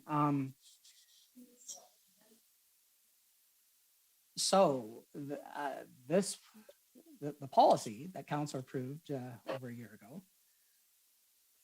And the reason why the council approved the policy was so you didn't have the shock of growth items, the ups and downs of whatever might be needed to fund what's needed to service that growth. And so this is about prudent financial policies and planning ahead rather than constantly reacting to whatever the pressures of that year are. We're going to be doing a lot more of this planning ahead as we get to a multi-year budget in 2024 to 2027. So I guess, you know, this line item, in fact, I think we made a mistake putting it in this tab. It should have been in the previously, the tab before previously approved items, because council approved this direction. Was to be more prudent to set up reserves to handle those growth costs. Land ambulance, for example, is one of those, like I described. It could be a fire station. It could be more library books. It's what's needed to as your population grows. And so this is new to Chatham-Kent because we didn't grow from 1998 to 2016 or whenever that we started to turn around. Okay, let me rephrase there, Gordon. I'm going to cut you off. What sort of items would we pay for out of the assessment growth reserve? Because to be honest, I don't have the policy in front of me and my memory's foggy. So bricks and mortar, whatever, what would we pay for out of the assessment growth reserve? So we'd either pull back base dollars for things that are ongoing, like adding another ambulance to the fleet with the staffing to it, like adding another police officer, another firefighter, more library books, more salt for the salt budget because you have more roads, any of those requests. And if it builds up some one-time money, you might need it for things like a police car, a fire truck, a snowplow, the one-time costs of as you now have more roads to manage and more people to manage, that you have increased one-time costs. So it is base dollars, first of all, that's going into it, building up a reserve. The base can be pulled back if there's a base need, and if there's a balance left for one-time items, it would be there for council use as well, and not have to rely on the dips and valleys of a budget process where all of a sudden you've grown so much that you need that $2 million fire truck or whatever that large item is. So, and those sorts of things couldn't be covered out of pre-existing reserves or budgets? Well, this is about having growth pay for growth. It's basically saying if you have a normal level of growth, there probably won't be much going into this reserve. If you have a high level of growth, that's great news. We probably added more housing and another couple thousand population and stuff, but there's impacts to that growth that we need to pay for too. This is an example of a policy that every growing municipality would have. So your London, Waterloos, if you're growing, you would have this policy in place. We believe we're growing in Chatham-Kent. We brought the policy, council approved it. And so the line really should have been back in tab 4. Okay, thank you. That helps me make my decision. My only comment would be is something I've noticed over the last few years is that we set budget every single meeting with every policy and every decision we put in place. It's only when we get to this process that we actually deal in the reckoning. And I think we need to be more careful. The next term of council needs to be careful as well with those decisions we make, a year, 6 months, 8 months, a year and a half out, because when it comes down to it, we think about, well, we'll just deal with it at budget. But then when we get there, it turns out we don't have the capacity. Our homeowners, our residents don't have the capacity to pay for all our great ideas. And I think maybe this is one where we might have made a mistake when we addressed the policy in the first place. So thank you very much. I appreciate the time. Thank you, Councillor Thompson. Based on this being in arguably the wrong area of the binder, what's the impact of budget committee changing a direction of council on a policy like this? Is that something we typically do, or is there an issue? Maybe a comment from Judy or Dave on that. Thanks, Mr. Chair. Dave and myself have been going back and forth with that, and we're still working on it. So we just need a bit more time. We just have a couple questions we need to ask Gord on the policy. Enough time that we should deal with some other business before we settle on this, or take a break. Are we far off from the break time before Chief Khan will be? We're not too far. I was aiming for 10 to 8 around there, so we're only about 10 minutes off from where I thought we'd be. So maybe just a suggestion, if we could take a break and then have Chief Khan do his presentation, and maybe before the end of the night, then Dave can give some advice. Okay. Yeah, okay. I think that's the way we'll go. So what we'll do is we will break for 15 minutes to give Chief Khan some time to get ready. We'll deal with the police information, and then this will be the first item as soon as we're done with the police presentation and discussion. Okay, so with that, I will see everyone in 15 minutes back on, and we'll continue with the police presentation.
gas, wear and tear, and life cycles on equipment, especially patrol vehicles, as opposed to some of our comparators, such as Guelph, Barrie, Brantford, and Kingston, who have far less geographical areas to patrol. Last year, we responded to 74,976 occurrences, which is relatively the same from the previous year, 2020, which was 76,851. So on average, we respond to approximately 205 calls per service per day, or on average, approximately 9 calls for service per hour. Next slide, please. This graph breaks down the total amount of police-related calls we respond to on an annual basis. So over the last 21 years, you can see that the least amount of calls we did was obviously in 2000 at 38,259. And the most calls have been the past couple of years at approximately 75,000. We have now nearly doubled our calls for service while having the same amount of staff, 226 FTEs, certainly in comparison to the past 24 years.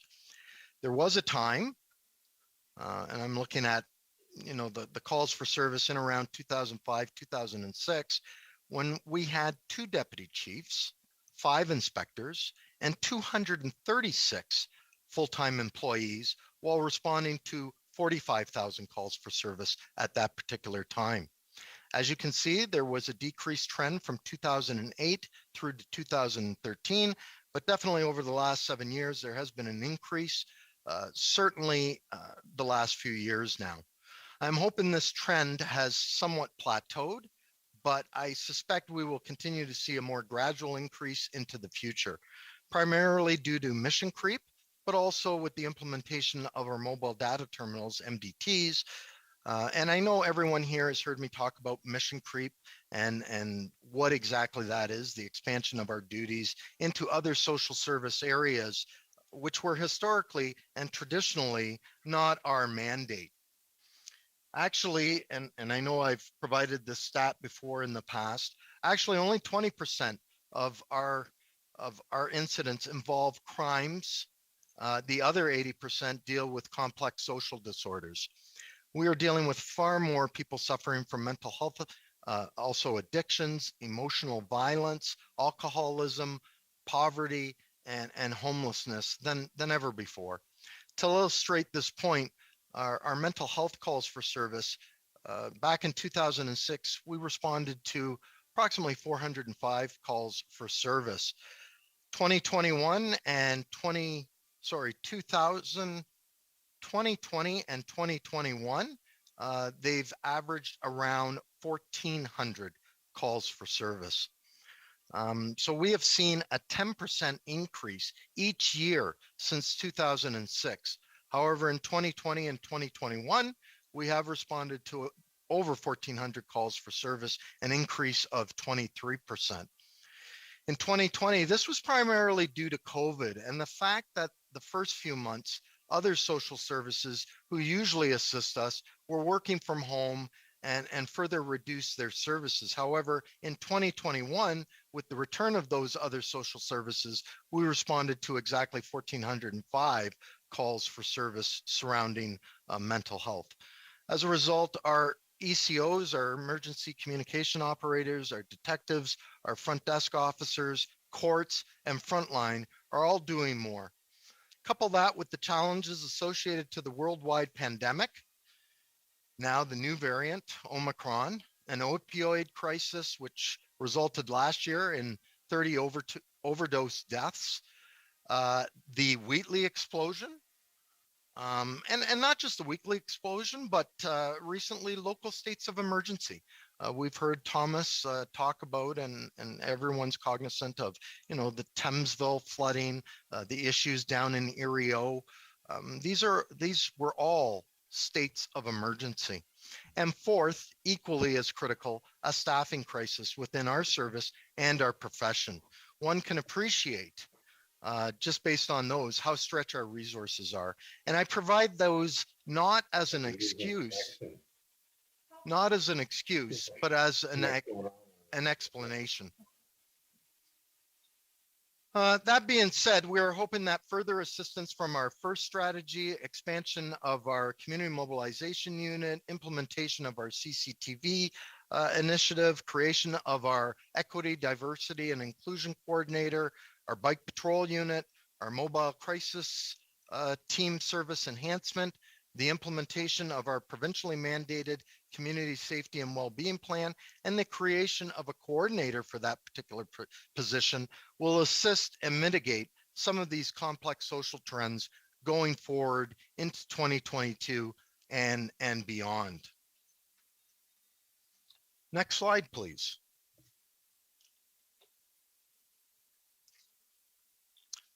This is a breakdown of our operating expenses for the entire organization. And as you can see, close to 91% of our operating budget goes towards salaries, wages, and benefits, which leaves very little room for other expenses, including fleet administration, and the lowest at only 2% for operational expenses.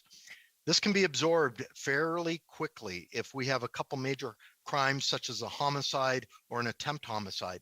That being said, 2021 saw the most homicides, 4, and attempt homicides, 5, in the history of our existence.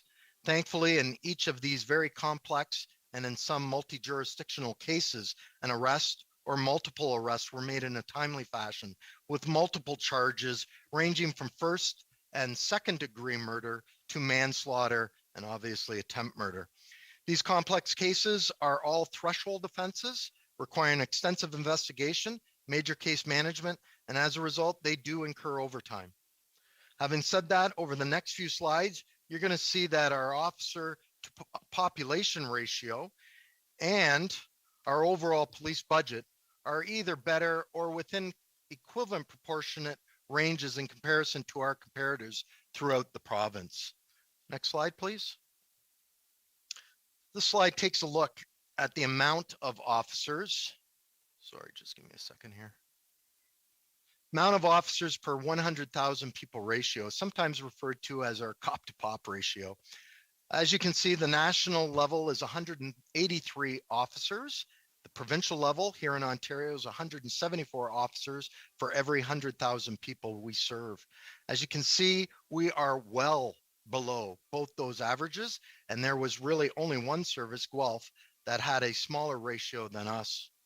There are certainly a couple of services which are very close to us, as you can see, Kingston, Sudbury, but even with the request for the 4 additional cadets who will eventually become officers and increase our authorized strength from 164 to 168, our cop to pop ratio is still only 157 and well below both the provincial and federal averages for every 100,000 people. At the other end of the spectrum, you have Thunder Bay, which is one of our comparators. Their population base is 110,000, and they're similar in that they provide service to both an urban and rural mix, much like Sudbury does. But also Windsor, I'm talking about the other end of the spectrum here. Thunder Bay and Windsor both have far more police officers, both at 205 per 100,000 people. And as a result, the costs associated to those additional officers. Remember, 91% of our budget, which is the provincial trend, this is something not unique to Chatham-Kent, goes towards benefits and salaries. Next slide, please. So in respect to this slide, we have all heard from our administration, Don Shropshire, Thomas Kelly, Gord Clinton, the challenges related to sustaining the infrastructure associated to such a large geographical area and low population density, which, correct me if I'm wrong, Gord, Thomas, is currently 43 people per square kilometer. Trust me when I say this is all true, certainly in policing when we talk about life cycling vehicles, fuel wear and tear associated to said vehicles, amount of area we have to patrol, and having ample coverage in regards to response times. But I think you can see that the cost associated, it's almost 14,000 per square kilometer, is very efficient in comparison to some of our comparators. I would particularly draw council's attention to both Thunder Bay and Sudbury, as the populations are relatively similar. Certainly Thunder Bay. Sudbury is about 50,000 larger than us. But both these services, as I indicated earlier, provide that blend of both urban and rural policing, much like we do. Next slide, please. This slide just depicts the empirical data represented in the previous slide in a bar graph. So I'm not going to spend too much time on this one. Next slide, please. Thank you. So during these difficult, challenging, and unprecedented times, what has and what are the Chatham-Kent Police Service providing to our citizens for service enhancements, and I might add, at no additional cost to the taxpayer? In this regard, I would refer to our new strategic plan, which just came into effect last year and runs from 2021 through to 2024. I will just briefly touch on some of these initiatives, but they include, starting at the top, an additional officer to our community mobilization unit.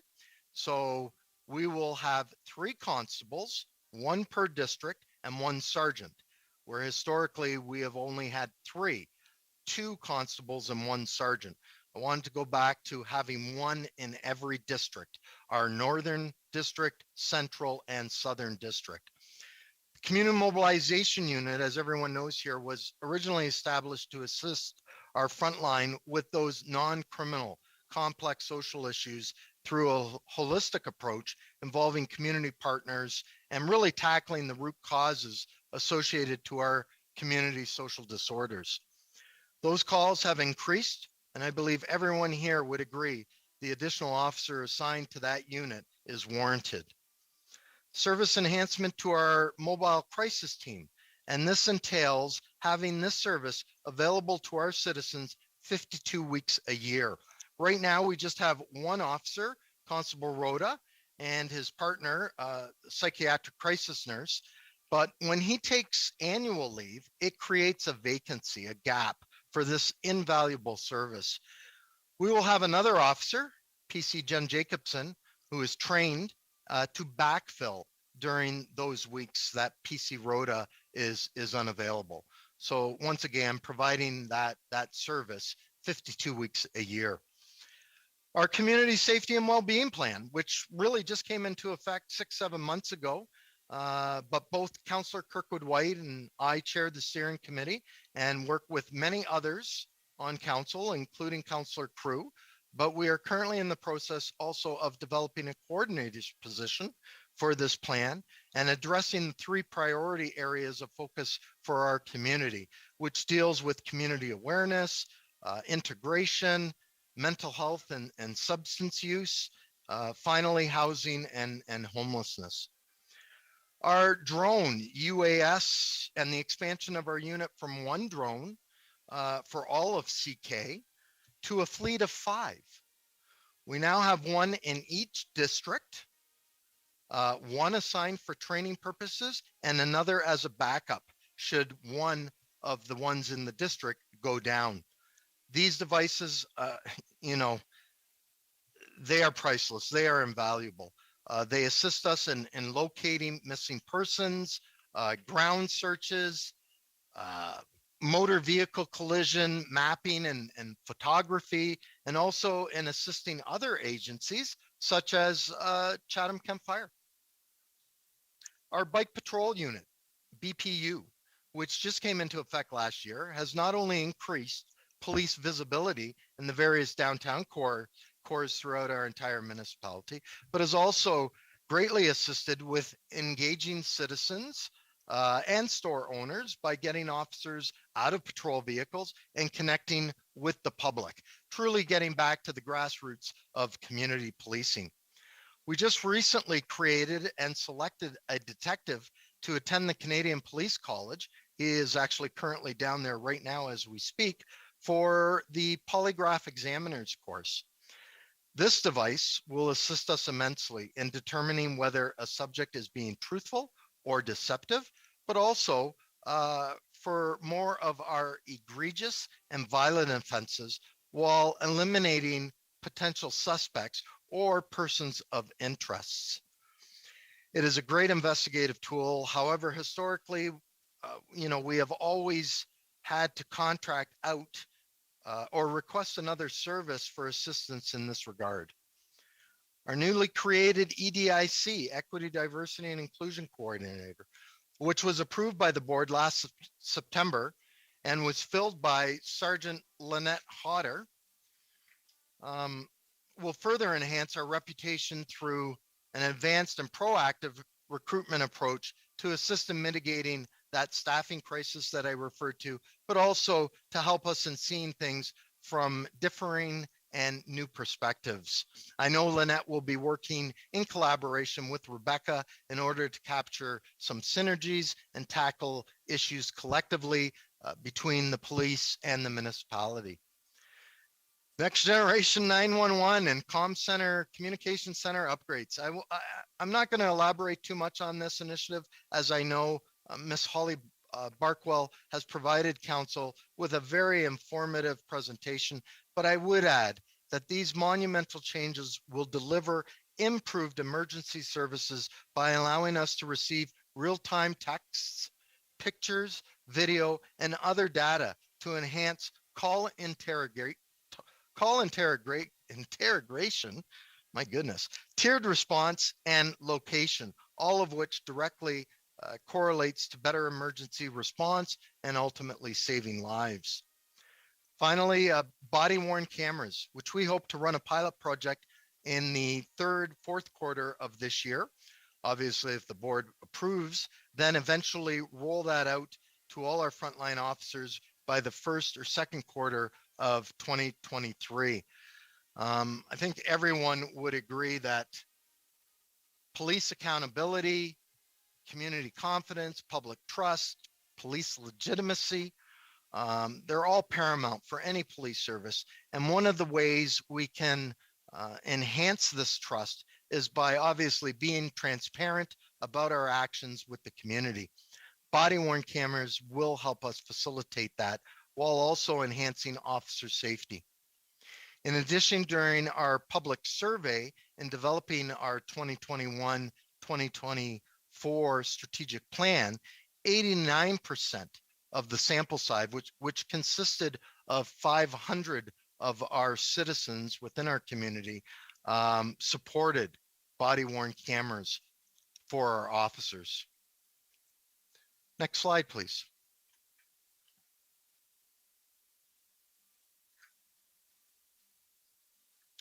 On that final point, I just talked about in regards to the public survey.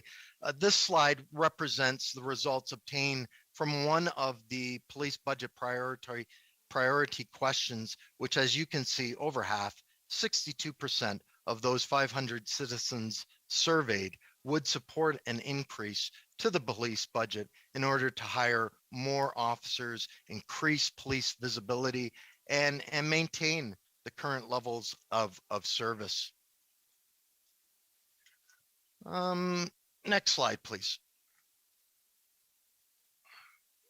So, just give me 1 second.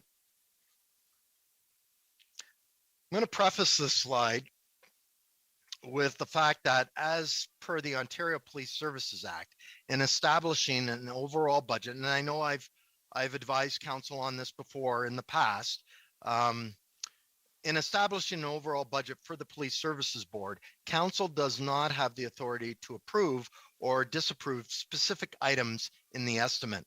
Basically, you cannot go line by line, nor would you. There's probably thousands, I know hundreds, but probably thousands of budgetary lines associated, obviously, to our budget. However, this slide does provide a high altitude, succinct overview of the police budget containing 15 lines and breaking down our current cost provisions and additional police service items. So when we take a look at our budgetary lines, we have a total of $1,657,082 in expenditure increases. This includes $523,130 associated to direct cost provisions, such as collective agreement benefit increases, corporate provisions, insurance, fleet, and facilities. These are actually calculated by or for us by finance, by municipal finance. Plus $1,133,952 in collective agreement ratified just the end of last year, so just a couple of months ago. And I want to throw a plug in here to both the association and our police services board. I think everybody here can appreciate how challenging and difficult negotiations are, certainly given the economic and the current state that we're in. It took us almost a year to ratify a new collective agreement, and that is indicative. And I once again, I just want to say kudos to both our police services board and our association in being able to do that. But the new contract, the raises anyway, which went from 1.85% in our last 5-year contract, 2016 to 2020, to 2.63% for the first 3 years of this new 5-year contract, which goes from 2021 through to 2025, to 2% for the last 2 years, providing us an overall average for the 5 years of this new collective agreement of 2.38%. Minus, I'll go back to the slide here, minus the $222,500 in offsetting supplementaries. That also include, or I should say, that also includes the additional 4 new cadet hires, which we will be funding through one of our reserves, our police business plan reserve. Ultimately provides us a total 2022 police budget of $30,015,526. This is a 4.40% increase to last year's budget, which has a 0.85% tax impact. Next slide, please. So this slide quickly captures a review of the Chatham-Kent Police Service budget increases over the last 14 years. So you can see we have been rather consistent trying to keep the increases in line with inflation consumer price index. This is my 8th budget, 15, 16, yeah, 8th budget. I would add that this is not the highest increase. There was, and it's not captured in this slide, but back in 2008, it was approved by both the board and council, 5% increase.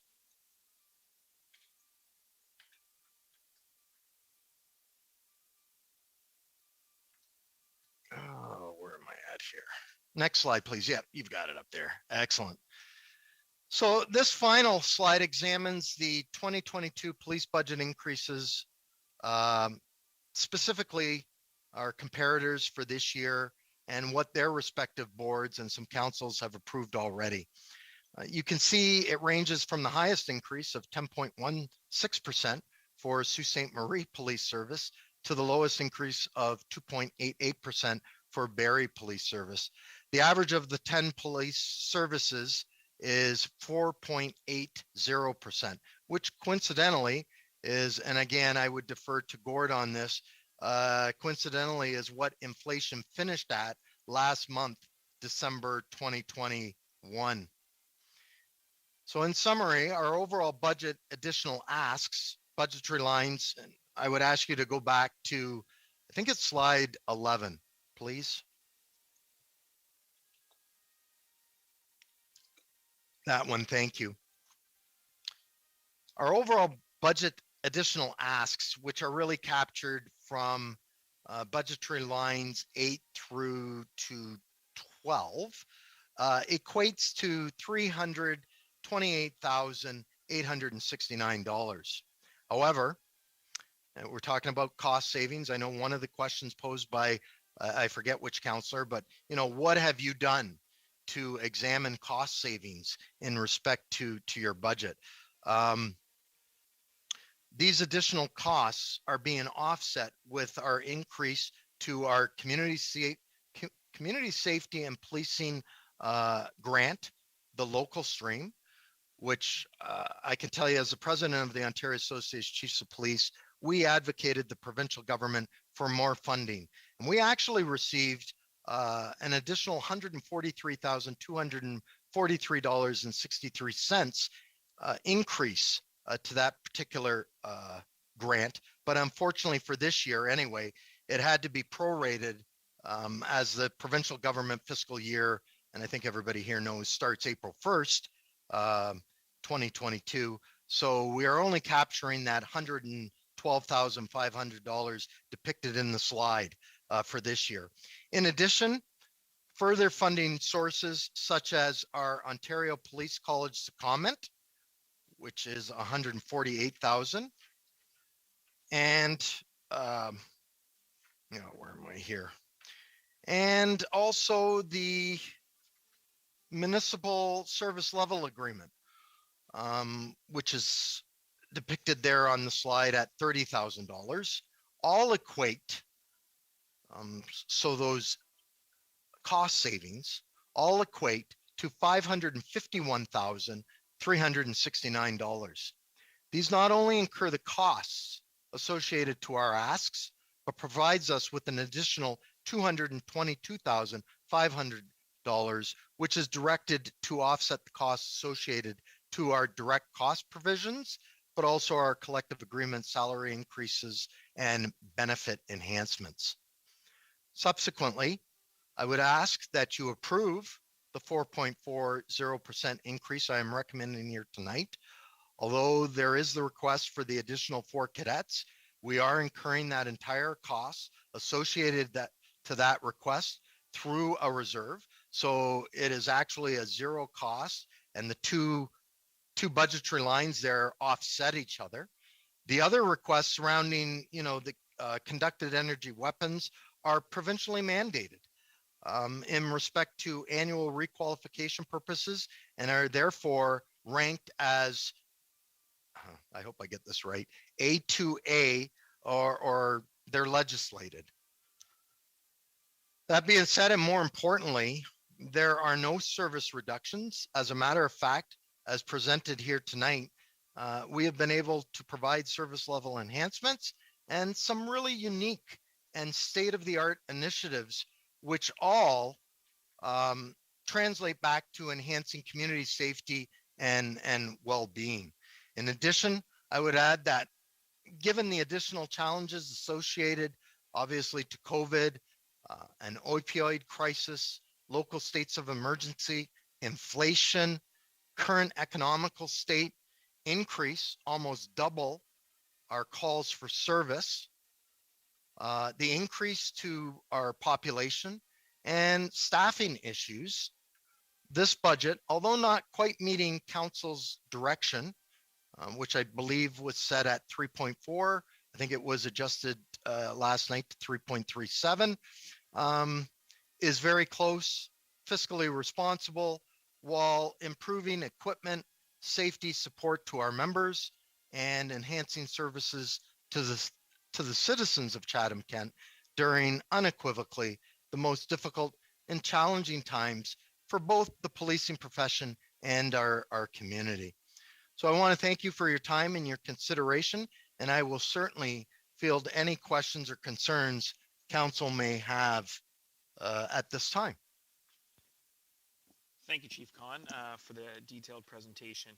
And I know you mentioned it, and I think it bears repeating that council's role with respect to the police budget, we don't go line by line through it, and I think sometimes that's a perception in the community that it's just part of the municipal budget, but in fact isn't. It's worked on by the police board, approved there, and then sent to us for either approval or for sending it back. So there's really only 2 decisions there, and it's not a line-by-line review, although certainly during this process we'll allow any questions people have that pertain to those budget items.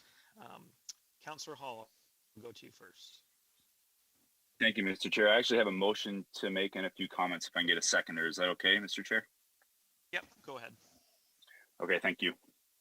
I move that the Chatham-Kent Police Service budget be sent back to the Police Services Board and a new proposed police budget with at least a $250,000 reduction be brought back to the Budget Committee for consideration.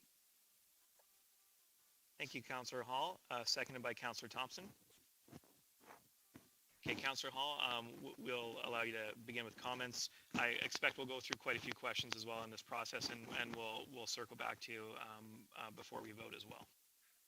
Thank you, Mr. Chair. Just a few comments that I'd like to make to start things off. I'd like to thank Chief Khan for the presentation. First off, obviously this year, as you know, really with any budget season, really is a difficult time. We're taking a look at every single department across Chatham-Kent. We've already made some really difficult decisions to this point, especially last night around infrastructure. And we definitely have some more difficult decisions ahead of us as well. So I believe that this is a prudent move for our committee to move forward with, basically in order to do some due diligence for our community. So I'll leave it at that right now, Mr. Chair. Thank you. Thank you, Councillor Hall. Councillor Finn. Oh, actually, Councillor Finn, 1 second. I see Dave has popped in and might have a comment to make. So Dave, we'll go to you first. Thank you, Mr. Budget Chair.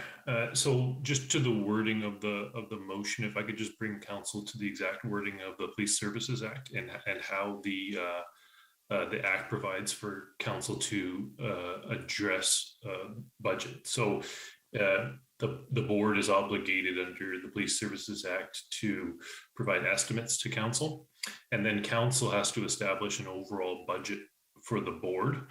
And as you mentioned, Mr. Budget Chair, council cannot go line by line or approve or disapprove any specific items.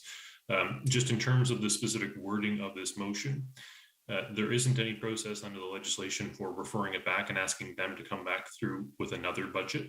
Instead, I would suggest that the wording should be that the budget is established at $250,000 less than whatever the number was in order to properly line up. I think that is still the substance of the motion that Councillor Hall is looking for, because it's just important that we follow those legislative processes. There's then a process under that act also if the board disagrees with that. Thank you, Mr. Budget Chair.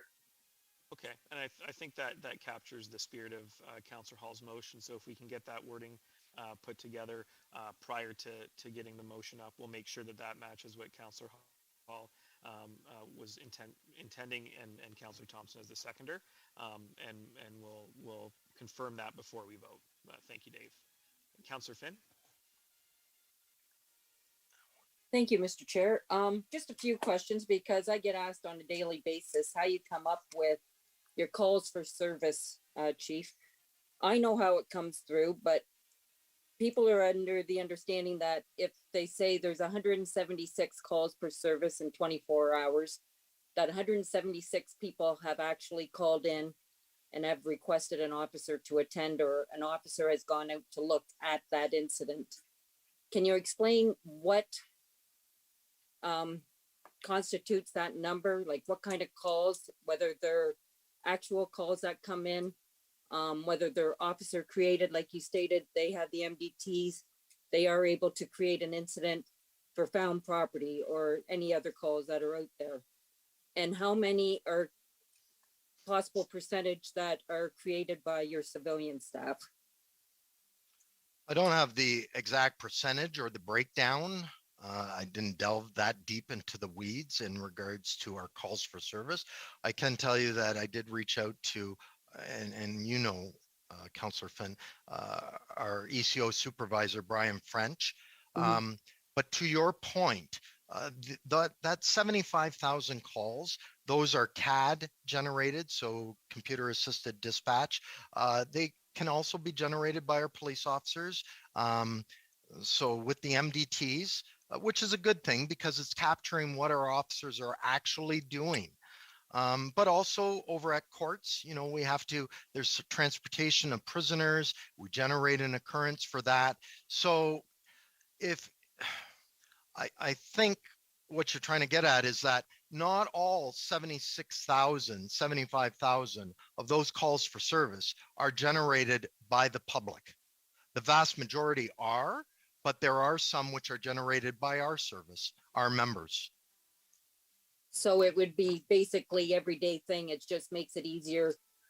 Say if, like you stated, escorts, that if somebody needed to see who all was involved in an escort on a specific day, they could look it up a little easier. Exactly. It captures our not only our calls for service, but our day-to-day operations as well, which basically reflects on, you know, the amount of work that we're doing. Okay. And the second question, the equipment ones with regards to the taser, I know they are provincially mandated to have them and they are a definite asset. Would they not be covered under your equipment similar to what your firearms would be? They would, but we did not account for the new tasers, right? When we initially brought these devices in back in 2007, we did not put it into the additional base funding to be directed for our life cycle reserve purposes in respect to these devices, which are now have expanded. Initially, when they first came in, and certainly Councillor Finn, you can remember, it was only frontline supervisors and our tactical members who were allowed to carry those devices.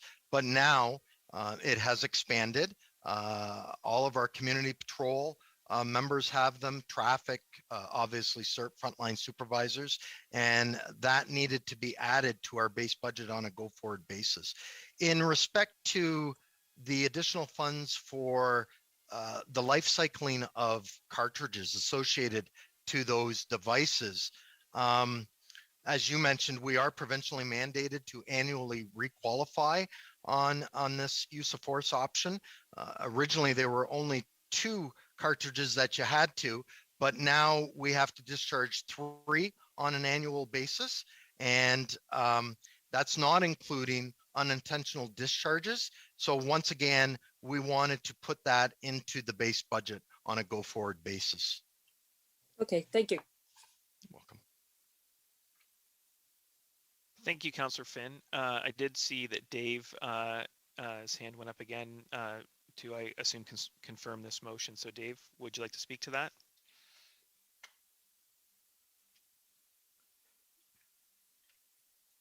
Sorry, Mr. Budget Chair, just having some technical issues there. I wasn't intending to have my hand up. My apologies. Okay, no problem. Next on the list, Councillor Harrigan.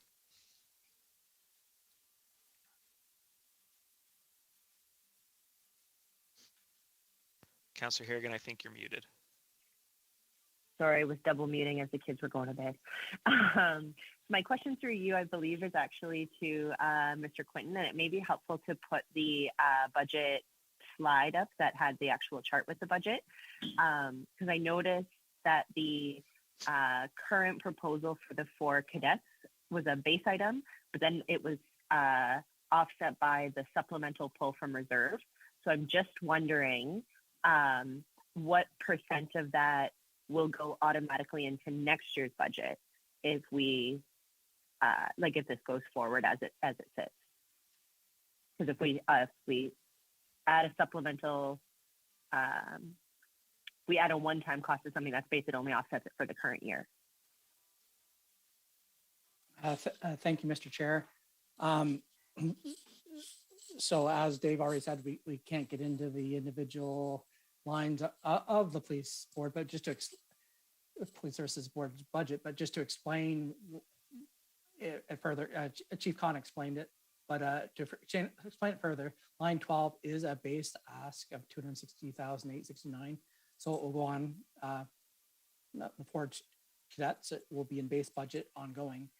The police services board has come up with one-time money to cover this year's costs. So you see the credit below, but it's only for this year that they're covering that from reserve.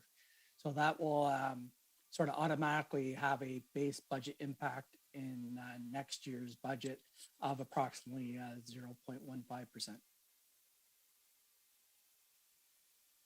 Okay, thank you. That's helpful, and those are my questions. Thank you. Councillor Bondi. Thank you, and through you, Mr. Chair, just a process question. If we are to approve this motion, does the police board have to accept this? Or because in my 11 or 12 budgets, I've never seen this before. So I'm just kind of curious, if the police board has the opportunity to not accept this, then that funny word of arbitration seems to come up every now and again. How does this work? If the police board does have the opportunity, so I'll just sort of get ahead of myself.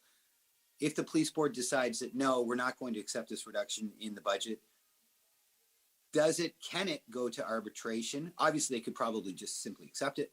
But if they don't, if it does go to arbitration, if it does, could it come back I wouldn't even try and say the word of what an arbitrator, but the people that are in charge of arbitration, and sorry for my phonics, which obviously I skipped in grade 3,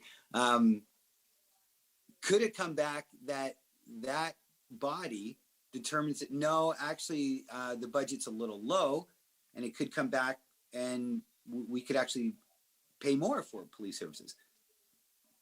So that's my question is, where does this go? If we pass this, is it a done deal, or does the police board have the opportunity to reject this and take it to arbitration, and what could be the result of that? Thank you. Thank you, Councillor Bondi. I think that question would likely be directed to Dave. Thank you, Mr. Budget Chair. It's Dave Taylor, Director of Legal Services. So I appreciate the question, Councillor.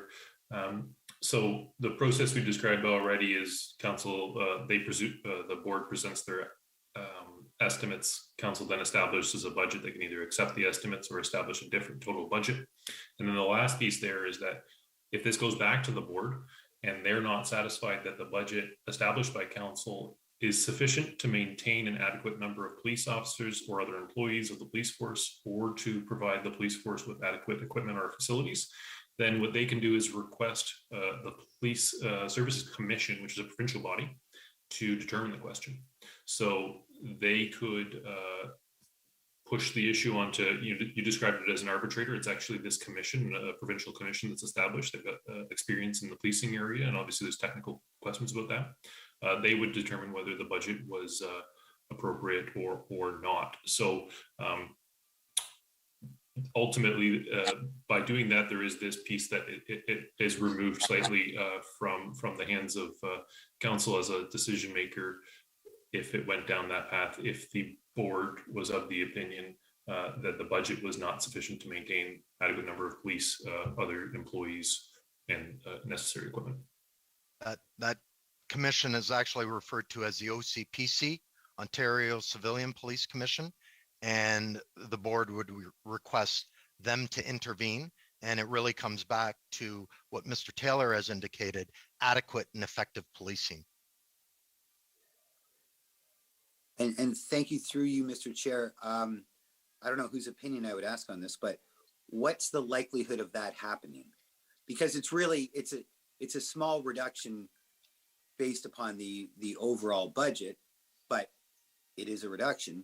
So just, it's kind of a loaded question, but does anybody have an opinion on the likelihood of that happening? Because if that does happen, then this is a gamble, right? So, just based on past precedent, anybody? Mr. Chair, it's David Taylor. All I can provide is this is not something that we have any precedent here in Chatham-Kent, so you can't really provide any sort of comment on that. Too many factors out there from my perspective to make any sort of prediction on that. So unfortunately, not able to provide any sort of direction on that, Councillor. Okay, through you, Mr. Chair. No, thank you very much, Dave. I appreciate that we don't have any past reference to go on. So if we do pass this, we are kind of rolling the dice a little bit. So it'll be council's decision. Okay, great. Thank you very much. Thank you, Councillor Bondi. Councillor Sakachi. Thank you, Mr. Chair, and through you to Chief Khan. Chief Khan, while we have you open here. One question that we tend to get a lot in the waterfront communities, especially the last couple of years with COVID and bringing people into the to our open spaces and parks and beaches, is just in regards to the basically the increase in population in those waterfront communities. With any of these increases, and I know that it was nice to see the bike patrol in Erio several times last year. With any of these increases, are any of those kind of public consultations and public comments, that we hear will be assisted in this budget? I'm sorry, you're going to have to repeat that, Councillor. What exactly are you asking me? So a lot of times in the summertime, I'll give you an example of Erio. I know we've had lots of conversations of, sending through emails and concerns and that. With these additional officers and that, would that increase any of the, the visibility of the officers in Erio, in different waterfront communities in the summertime as well? Because it's just a question that we get often, and I know it was very nice to see the bike patrol in Erio and waterfront communities in the last year or so. And I just wanted to see if any of these increases will be kind of shown in those areas as well. Yeah, through you, Mr. Budget Chair, to Councillor Sakachi. Yes, it will. Not just for the waterfront hamlets within our municipality, but our municipality as a whole. And the reason I say that is because I'm gradually phasing this in with the cadet program. Bear in mind that, the cadet program, it's really a win-win. It provides us an opportunity to see if this person actually organizationally fits within our service. And it provides the cadet an opportunity to really see if this is a profession that they want to enter into. But that being said, our cadet program usually takes, before they transition from cadets into constables, anywhere from 1 to 2 years. So these 4 additional cadets are going to take 1 to 2 years at least before they eventually become constables, which is going to, as I indicated, increase our overall sworn officers from 164 to 168, ultimately raising our FTEs from 226 to 230, which is still 6 FTEs below where we were 10 years ago, less than 10 years ago, when we had 236 and our calls for service were 45,000 as opposed to 75,000. And the population was around 102,000, as you may recall. Thank you, Chief. And the last question I have for you, just so I have a little context on it, because we don't see it line by line, that was mentioned several times, is there an area that you feel that there would be that type of savings? I'm supportive of sending it back to be reviewed, but to put a specific number on it, and just curious to see if you feel that there would be any areas that you could potentially find those cost savings without kind of directly affecting your service levels. Short answer, no. And that'll be my recommendation. Obviously, I'll elaborate on that with the Police Services Board, but no. I know council has heard me several times before in the past say, it's a matter of providing adequate and effective policing. We have the second lowest cop to pop ratio, well below the federal and provincial averages. And I know, I apologize, but one of the councillors 2-3 years ago made mention, I'm surprised that you're not asking for more officers right now, just based on your calls for service. And as you may recall, I said, not right now, but it is forthcoming. And it really has become the perfect storm with the crises that we're currently under, with the worldwide pandemic, the opioid crisis. I mean, this month alone, and the month's not over, we've responded to 5 overdose deaths, which was the impetus for that media release that just came out today. 3 of those were in the last 2 days. Couple that with the Wheatley explosion, but also other local states of emergency and the staffing crisis that we're under. And there are two components to that. I won't delve into it right now, but that is why we're at where we're at. Thank you for the in-depth response, Chief, and giving it to the matter-of-fact answer too as well. Thank you.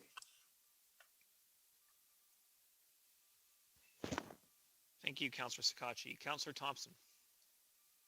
Thank you very much. I'm just trying to wrap my head around this a little bit, Chief Khan, and I appreciate the presentation. And I like seeing the 4 additional constables in there. So ultimately, I want to understand that though, on a 24-hour shift, what does that amount to? Like, would it be roughly 2 more additional people, on a 12-hour shift and split like that? Yeah, through you, Mr. Board Chair, or Budget Chair, sorry. It equates to 1 additional officer per platoon. Obviously, I could do with a lot more, but we want to gradually take this. You can always request more, but it's hard to claw back because once we hire these people, we basically have to wait for attrition, retirements, which is captured through attrition, natural attrition, but that ebbs and flows as well. Contractually, I have to have a minimum of 14 officers per platoon, but that does not negate us having more officers on general patrol than 14. Certainly during the off seasons like January, February, right now, when people are not taking annual leave, they're not on courses, we have full complements on every platoon. And I can assure you, you have more than 14 officers out on general patrol during those times of the year. But as we encroach into the summer months, obviously it becomes more challenging. Okay, I think that answers my question. I appreciate seeing the additional officers. I think that's, I'm not sure how much of an impact, and obviously you would know better than me, the average resident will see, but I feel safer knowing that we are beginning to up that complement. That said, the reason I seconded the motion is because I think unless this council decides we're going to go back and hack more out of infrastructure, there really aren't a whole lot of places for savings. I think this $250,000 is quick math was about a 0.74% reduction in the police budget. And running that really quickly, and Gord might be able to tell me differently, I think that would work out to what, a 0.145 tax impact? Gord, do I have that about right?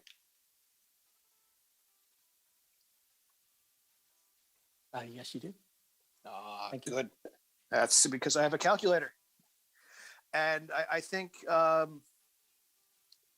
never, as Councillor Bondi said, I don't think I've ever seen, I remember one council trying this and I don't remember it passing. I think somebody went on to say something there.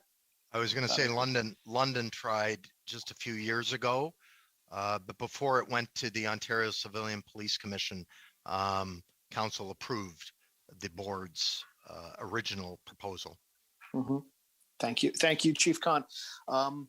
Like I said, 0.74, I believe there's probably some creative solutions that we could find, or rather the Police Services Board could find to deal with this year. I appreciate that over the last few years, the police board has come in well under budget, or well under kind of the average. And again, I think it's worth a shot. I'd like to see how this rolls out. I think we've had a very good relationship with the Police Services Board and the police service, and I certainly want that to continue. That said, I look at our ability to pay for our residents and our ratepayers. And again, I'm sure there's a couple of creative solutions that the board could find to bring that $250,000 down for this year. Thank you. Thank you, Councillor Thompson. And I think you're right. I don't recall that happening in Chatham before, but I do think in the past few years, we were right about the London instance. And I believe there was the Regional Council in Niagara, in Brantford, and I think it was Windsor maybe in 2020. So there's a few times when that's happened. Guelph. Guelph, yeah, yeah. Mayor Caniff, you were next. Yeah, thank you, Mr. Chair. Could you put up the slide again where the budget shows the total budget number, please? Sure.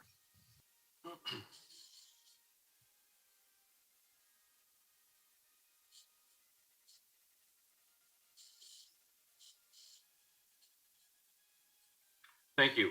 Certainly, as everyone knows, I sit on the police service board. We've went through, we spent a lot of time on this budget, going through it. And I want to highlight, although I don't want to get in detailed lines, but I want to highlight a few of them just and talk about them specifically. Line item number 4, corporate provisions. That's provided by finance. And so that is a fixed number. So if we adjust, we can adjust that number. So that's a fixed number. The benefit increases due to change in collective agreement. That's a fixed number. That's based on collective agreement. And line item 7, it's based on collective agreement. The collective agreement is based on provincial averages, and it's been very much vetted. It was very competitive. So when you add those 3 fixed numbers up, that's 4.8%. So the rest of the budget is minus 0.4%. So the rest of the budget reduces that down to get to 4.4. So if those are fixed amounts, in order to come up with $250,000 savings, you're going to have to affect service. So that's where we asked the exact same questions, knowing that council will be looking at this and saying 4.4, that's huge. Well, just given the reality of what we have to deal with, that's the real number. So certainly I wanted to really highlight that and say, if we're looking at pushing that back, you're going to say, given that 91% of the costs are related to individuals, that you're going to have to seriously look at that. And we just talked about how nice it is that we're going to have more police officers, given the service calls, given the various issues that we're dealing with in the municipality. That was the impact. That's what we looked at as far as the board goes. So I just want to express that. I understand that those fixed costs are there. Thank you. Thank you, Mayor Caniff. Councillor Carew, you were next.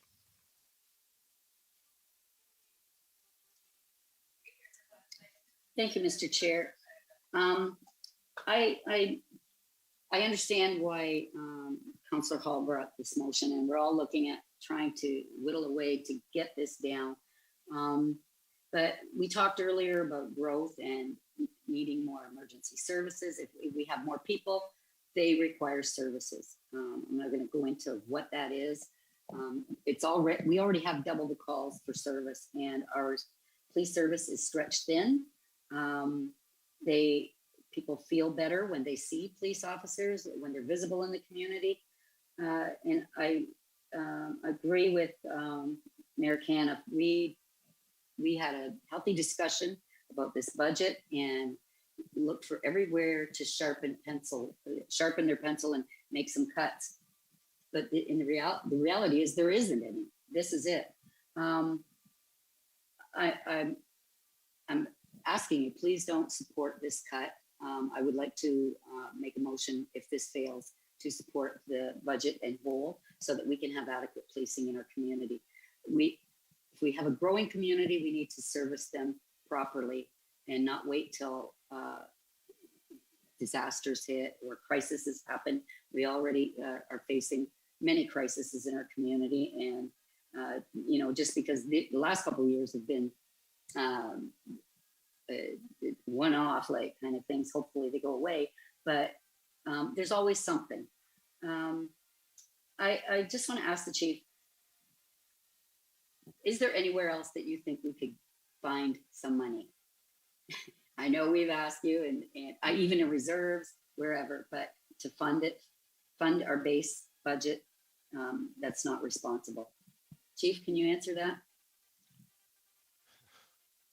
Well, I would go back to, if we could put the slide back up, the budgetary lines. I think that was slide 11, if I'm not mistaken. Get that up in a moment. There we go. To the mayor's point, The significant costs associated to this budget are as a result of a new collective agreement, and the increase to salaries, enhancement to benefits, but also contained within there was an increase to our dispatchers, our emergency communication operators.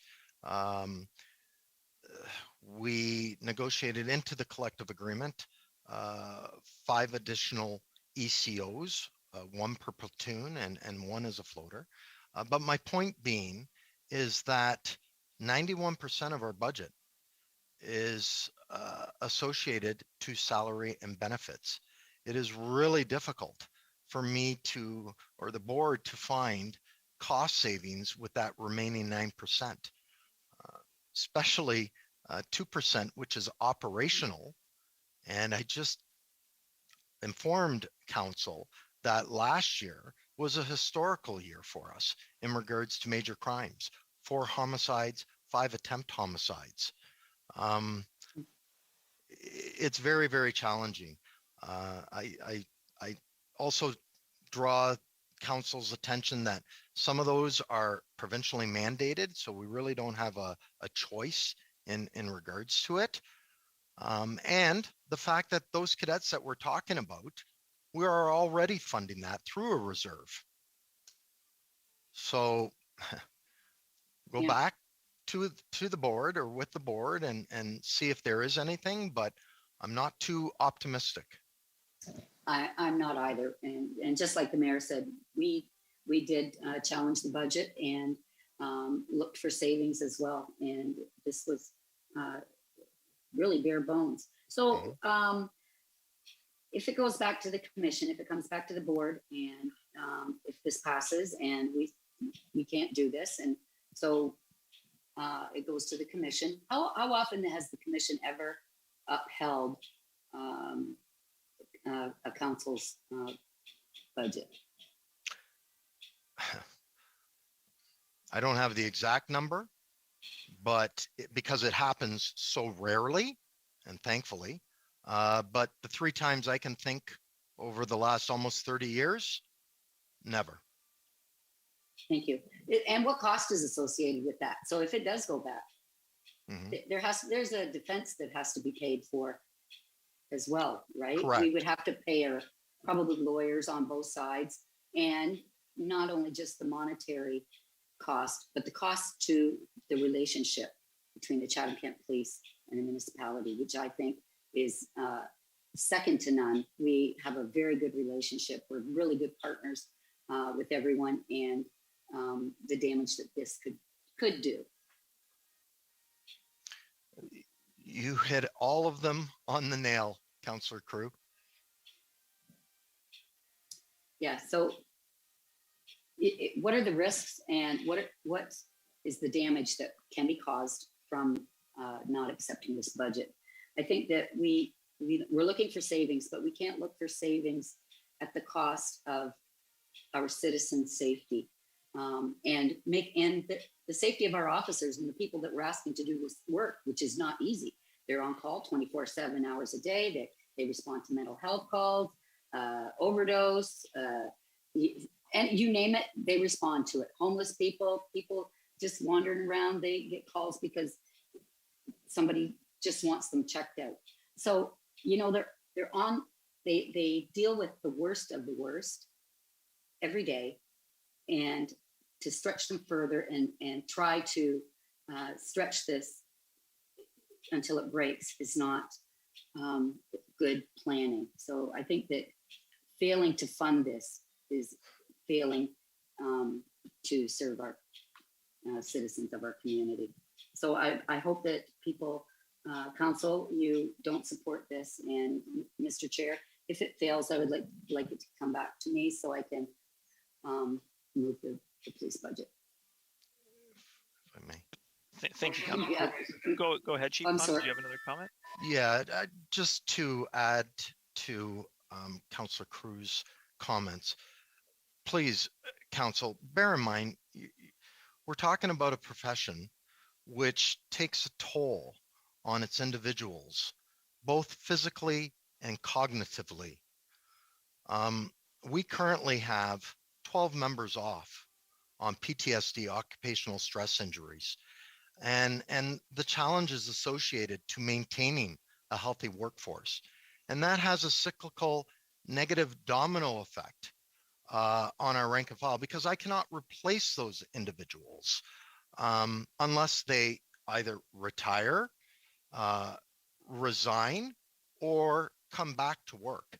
And as everyone here can appreciate, when you're talking about cognitive occupational stress injuries,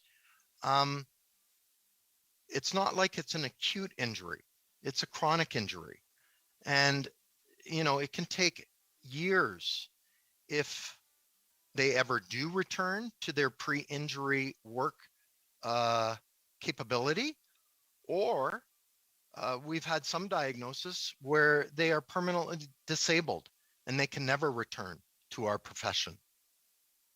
So I would just ask council to bear that in mind.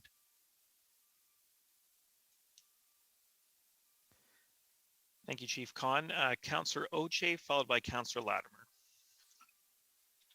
Thank you, Mr. Chair. Chief, I believe we had approximately 11 officers retire last year. Is that correct? I don't have the exact number, but yeah, I'd say you're in the ballpark. Yes. And once again, that ebbs and flows as well, right? Some years are higher than others. Right. And so they would be closer to the top of the pay grade. And I believe and this is, I believe, approximately, we hired 8 fourth class cadets, which would be at the lower pay grade. Mm-hmm. Yes, okay. That is true. Okay, so where would that savings be? Well, that savings is actually absorbed as officers. There is in our collective agreement an experience pay, 3, 6, 9%, depending upon seniority. So 10, 15, 23 years. As people seniority increases, they get a bump, obviously, to that 3, 6, 9%. So although there's a cost savings initially up front when the person retires and we backfill with a cadet, we also, there's that ebb and flow, right? Where we have to calculate as the progression of seniority within the rank and file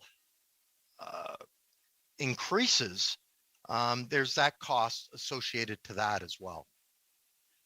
Okay, so that's not even in the contractual that you were showing earlier then? No. Okay.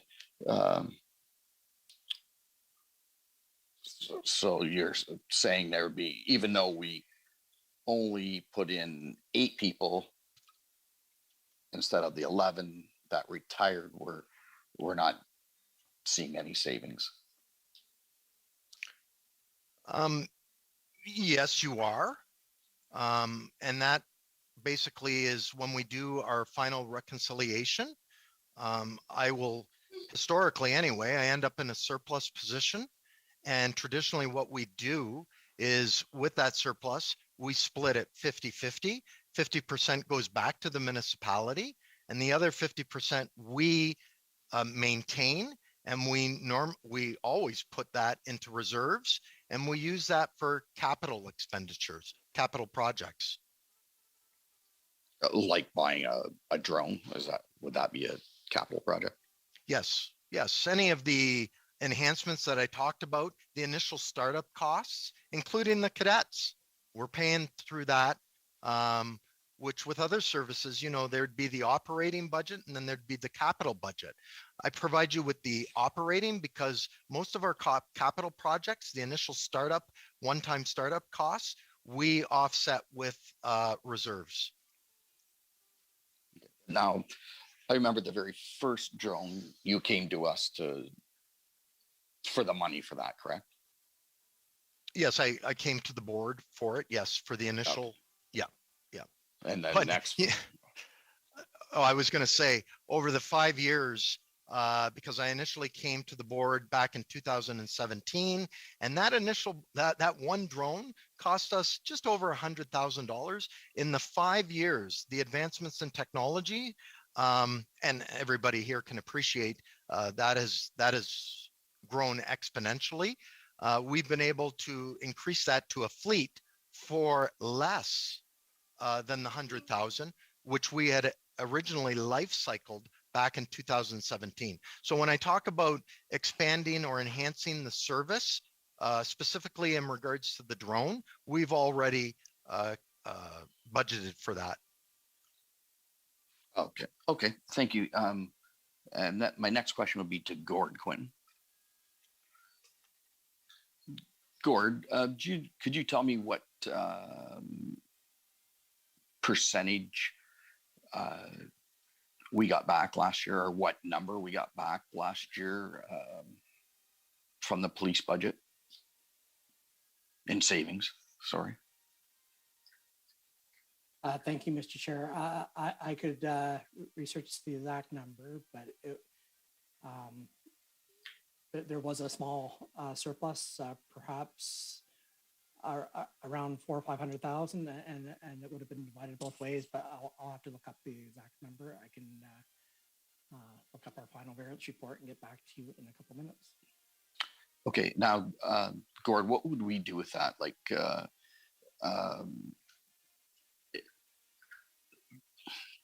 would we put that into our budget for other things, or I'm just wondering, like right there, if it was 400,000, that's $200,000 that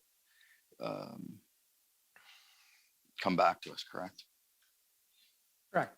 So when we have our final audited statements, usually it's a report coming late June. There's also a second report with our final variance that matches up with those audited statements.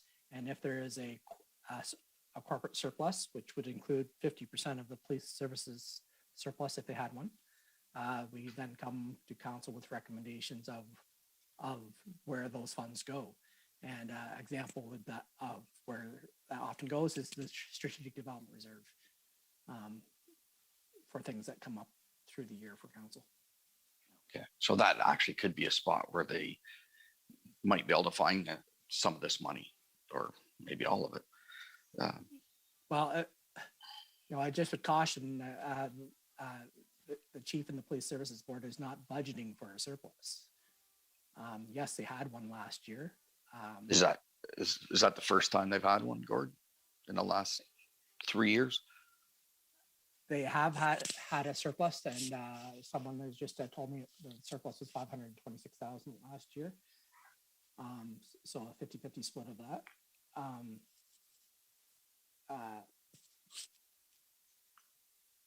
Yes.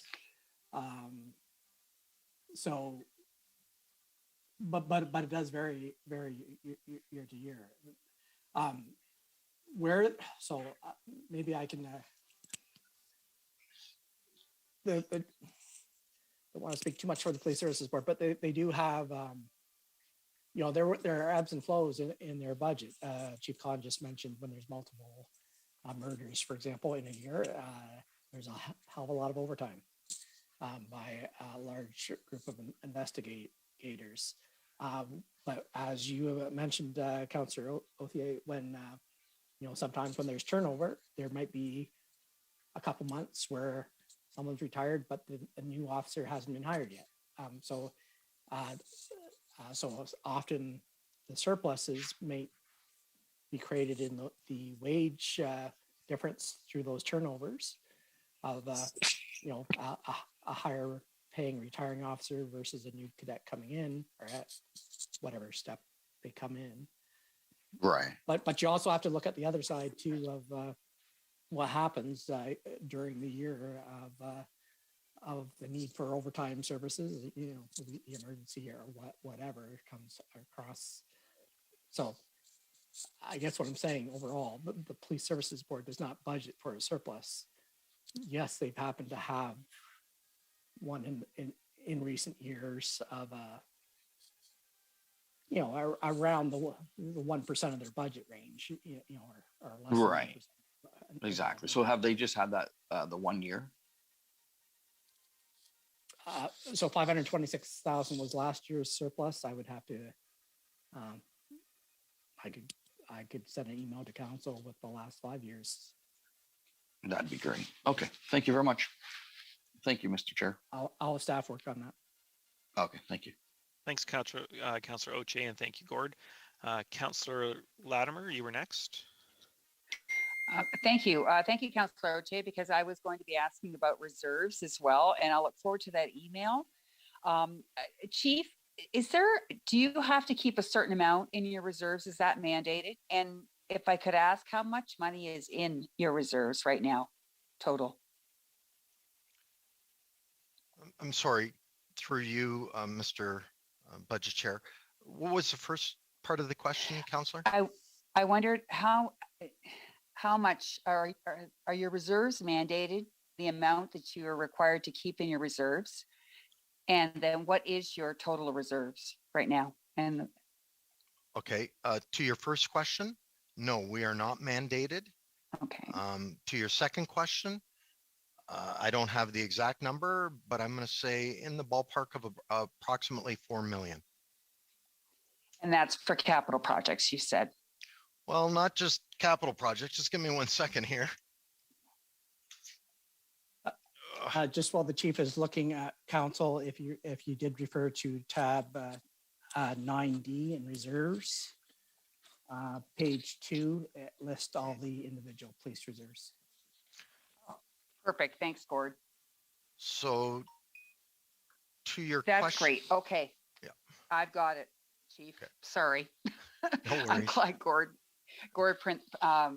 pointed that out, because I'm always asked. I'm feeling if you're giving us 50% of a surplus back the year before, if we want to keep the tax impact down, then we should be looking at what you gave us last year. I'll be ready to make a motion to that, but I will not be supporting this. I would like to second Councillor Cruz' motion to pass the police services budget as brought forward. I also do not begrudge our community their safety or our officers' safety until we can get a handle on our homelessness and our housing and our other social issues. We will never see a decreased cost on the police and emergency side of the ledger. It's when you invest in that social services side of the ledger, you see the cost decrease on the other side. So as I said, I will not be supporting this tonight, and I'll look forward to helping out the tax impact in other ways, possibly through giving back the community that surplus. Alrighty, thanks. Thank you, Councillor. Thank you, Councillor Latimer. Before we circle back to Councillor Hall, did we have anyone else that had a question for Chief Connor related to this presentation or the motion in general? Just want to make sure we don't miss anyone here, so I'll scroll through. And just before I turn to Councillor Hall to make his final comments on the motion, certainly appreciate Councillor Hall bringing this forward, understanding it's a challenging motion to bring forward, and I think it's something we haven't done before. We occasionally have heard of other communities do, and it's something that sometimes we're pushed by the public to account for how we view and how we question the police budget, and I think this process has made it really apparent that we can't go line by line through the police budget. So the only real strategy we have is to look at a motion like this and ask for a reduction and discuss it and have that needed debate at times. And I don't think at any point that debate is minimizing the important role that the police play in our community or the great work that the police board does. I think it really is about how we best discuss with each other, how we find savings and how we appropriately fund things. And I do think that the budget did some really good work, the police budget, in mitigating the expense in a high need year when we look at the use of reserves to fund those 4 cadet positions and sort of smooth out that expense over time. And I think when we look at a motion like this, that's something that we're thinking about too. It's not about service reduction. It's about, are there other ways that we can look at expense mitigation while still respecting and recognizing the important work that goes on in policing in our community. So just want to make sure that when we're having that discussion, we all are coming from the same place and valuing the work that's happening in our community, regardless of how we choose to vote on the motion. And with that, I'll go to Councillor Hall to make some final remarks on his motion. Yeah, thank you, Mr. Chair. And I really have to echo what you just said. I think you said it very, very well, Councillor McGregor. And yeah, just thanks again to Chief Con for the presentation, and thanks to everyone on council and to the chief for the conversation tonight. Like Mr. Chair said, I think it was a good, productive, and important conversation to have. You know, when the budget committee, it's a balancing act, right? And we have to have these tough conversations in order to develop a better understanding. And I think I developed a better understanding here tonight, and I hope all of council did as well. Thank you. And seeing no other comments, we'll call this question to vote.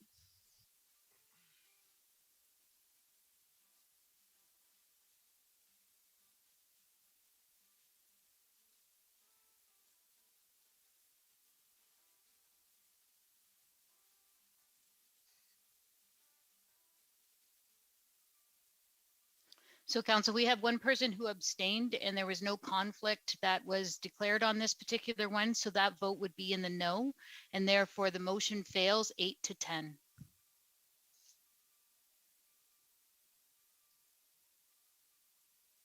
Thank you. And so I did hear that Councillor Crew had the next motion, and I know that Councillor Latimer requested that she could second it as well. So I'll go to Councillor Crew for that. Thank you, Mr. Chair. I would move that the council accept the police budget as presented. And Councillor Latimer, are you okay to second that? Yes, I am. Thank you. Any questions or comments on the motion we have before us now, or any final questions for Chief Con? Seeing no other hands up, I'll call the vote on this motion.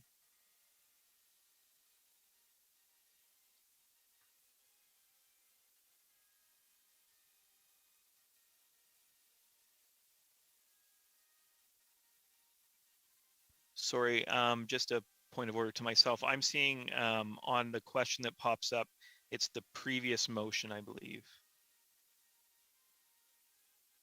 So I don't know if is everyone else seeing that previous question instead of the new motion?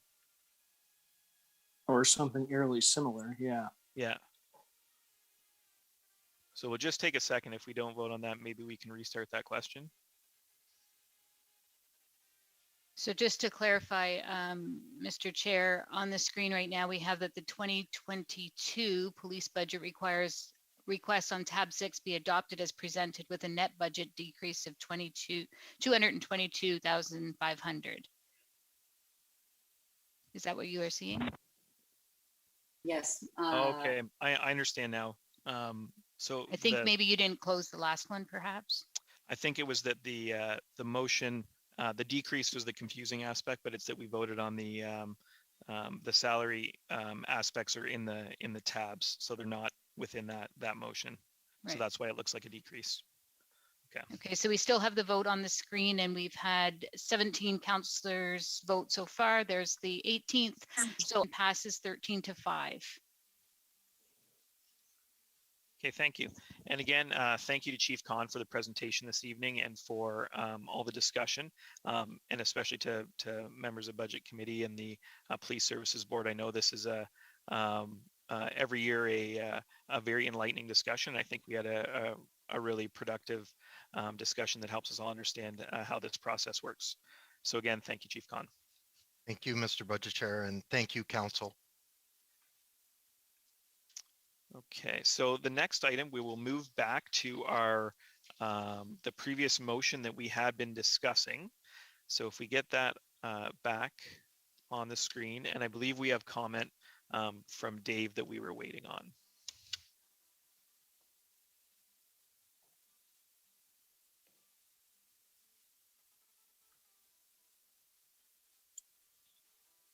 Thank you, Mr. Budget Chair. So we did take a look at this during the break there. So we reviewed the assessment reserve policy. I spoke with Judy Smith, the clerk, Gord Quinton, and Steve Brown about it. And the question we like to consider in the debate the council was having here is whether the proposed redirection of these assessment growth funds is a amending or canceling of the policy that council had previously passed about how the funds would be used. And if it was a clear amending or canceling of the previous council policy, then that could only be changed by a further motion of council to reconsider the matter. And as council knows, that's 2/3. But based on our review, we are comfortable that after reading the wording of the policy, we concluded that redirecting of this assessment growth funding would not be a reconsideration. And as a result, confident in saying to the committee that they can pass this motion or otherwise deal with that funding tonight as is being discussed. Thank you, Dave. Did we have any other speakers on this motion? We might have had a list before we recessed. So if anyone would like to comment, Councillor Carew. Thank you, Mr. Chair. Where would the $650,000 go? Where would that be realigned to? We'll go to. Thank you, go Mr. ahead, Chair. Gord. This is simply to reduce the tax impact. Thank you. Any other speakers on this item? Councillor Harrigan.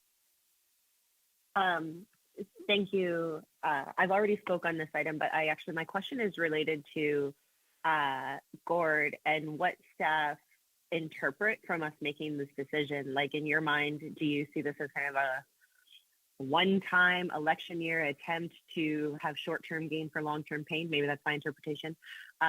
Or do you see this as indicating that maybe we need to go back and talk about our growth assessment policy? Thank you, Mr. Chair. Yes, we went offline and went through in detail the wording in the policy, and there was some problematic wording that didn't perhaps speak as strong as what we actually meant. And so we'll take that back and bring an updated assessment growth policy back to council for debate and approval and recommendations. Okay, thank you. I'm still not in favor of this. I do think that we have a lot of growth and that will come with added cost, but do think that if we're going to do things like this as a council, we need to think about what it means to make policy, right? It's good policy process means you think about the policy and you have conversations about what those budget implications are when you're knee deep in the conversation, not necessarily when you're thinking about whatever the tax increase or what the very specific budget line is. It's hard to get lost in one versus the other. So thank you for that. Thank you, Councillor Harrigan. I don't see any other comments on this motion. And I will make a few myself.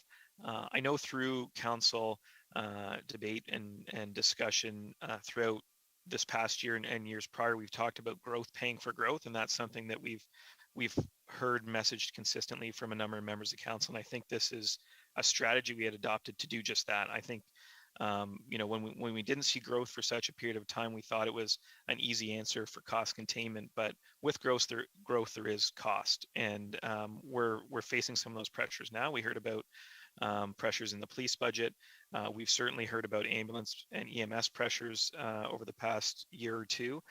We've heard about pressures in other areas to infrastructure. We've had to have that discussion about development charges. So I think that we're stepping into a bit of a new phase where these things are a reality, and I think we made a prudent decision when we looked at this as policy. I certainly would support seeing some of this funding used this year for something related to growth, like some increase in land ambulance services or some of those other things that we know are cost pressures and we need to address immediately, and I think that's where that money would be best spent. With that said, said, I will call the vote.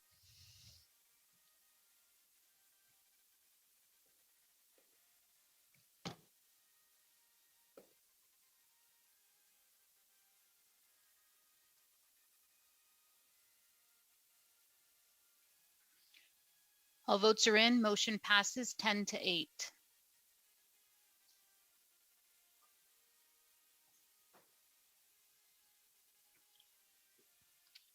So we are still in tab 5. I'm just going to get back to it myself.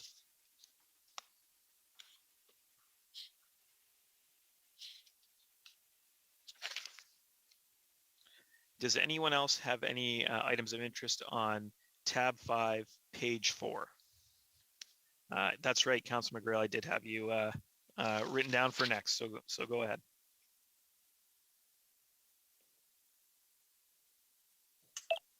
Thank you, Councillor McGregor. I just have a couple questions on line number 92. To me, it's just a little too vague. I don't know what the percentage of the inflation is, and what that inflation is for. It just fixed, and it says various. So can someone kind of help me with this, please? Yes, thank you, Mr. Chair. So yes, line 92 that says inflation fixed, those are for contracts that had fixed rate of inflation in the contract. So if you think of a maybe a busing contract or a recycling contract, or where you've signed a 7-year deal and it says it's going up 1.75% every year, it's a fixed rate. So that's happening. Council can't really alter that at all. It's fixed, it's locked in. That's the contracts that we've already signed. The next line, line 93, is the variable. So that is more where divisions have come forward with estimates of things that have gone up with inflation. So it might be janitorial supplies or just various more operational costs, cost of postage, things like that, where the budget is no longer sufficient, and the divisions have come forward asking for the variable rate. Just a process thing. Those divisions are asked to start forming their budgets in July. So sometimes we don't have a handle on where inflation is going to end up for the year at that time. So we locked in that amount at 3% when we started putting the budget together in September and October for our EMP deliberations. It ended the year at, I believe it was 3.37%. So because we had pretty high inflation in November, December. But that's where that 3% comes from. And if you turn the page past page 7 on this tab, the very next page in your binder in tab 5 is an inflation summary. And you can, if you go down the variable column, for example, you'd be able to see where those costs are coming from. Okay. Thank you, Bart. You answered my questions. Thank you. Thank you, Councilor McGrail. Did we have any other items? Tab 5, page 4.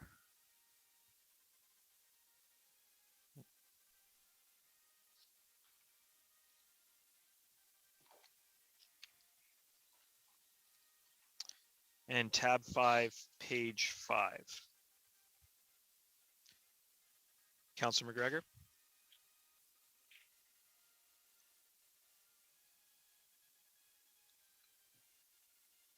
Can't hear you, Carmen. Said thank you, Chair McGregor, and thank you, Councillor Harrigan. Just going through the binder, and this is just, it's not really on a particular item, and I guess I could pinpoint item 101, 103, 107, maybe not 107, 109, but this goes through most of this section and under this tab. We have a lot of FTEs and requested in this budget, which kind of concerns me. I read through and I've read the notes and I fully understand the need for them, but I see that many of them are coming from our reserves and different areas. So if they're coming from reserves this year and from those areas, do these now then become base budget items next year? I believe they do, but I'm going to ask that question because this is definitely affects our budget going into the next year, and where we start off with the budget next year. So I'll start there if I could have that answer first. Thank you, Mr. Chair. So in the third column, so like the first column, you have the item number, so 99, 100, 101. You have the EMT rank in the second column, but the third column is indicates whether it's a base or a supplementary item. For example, line 101 is just a one-time ask.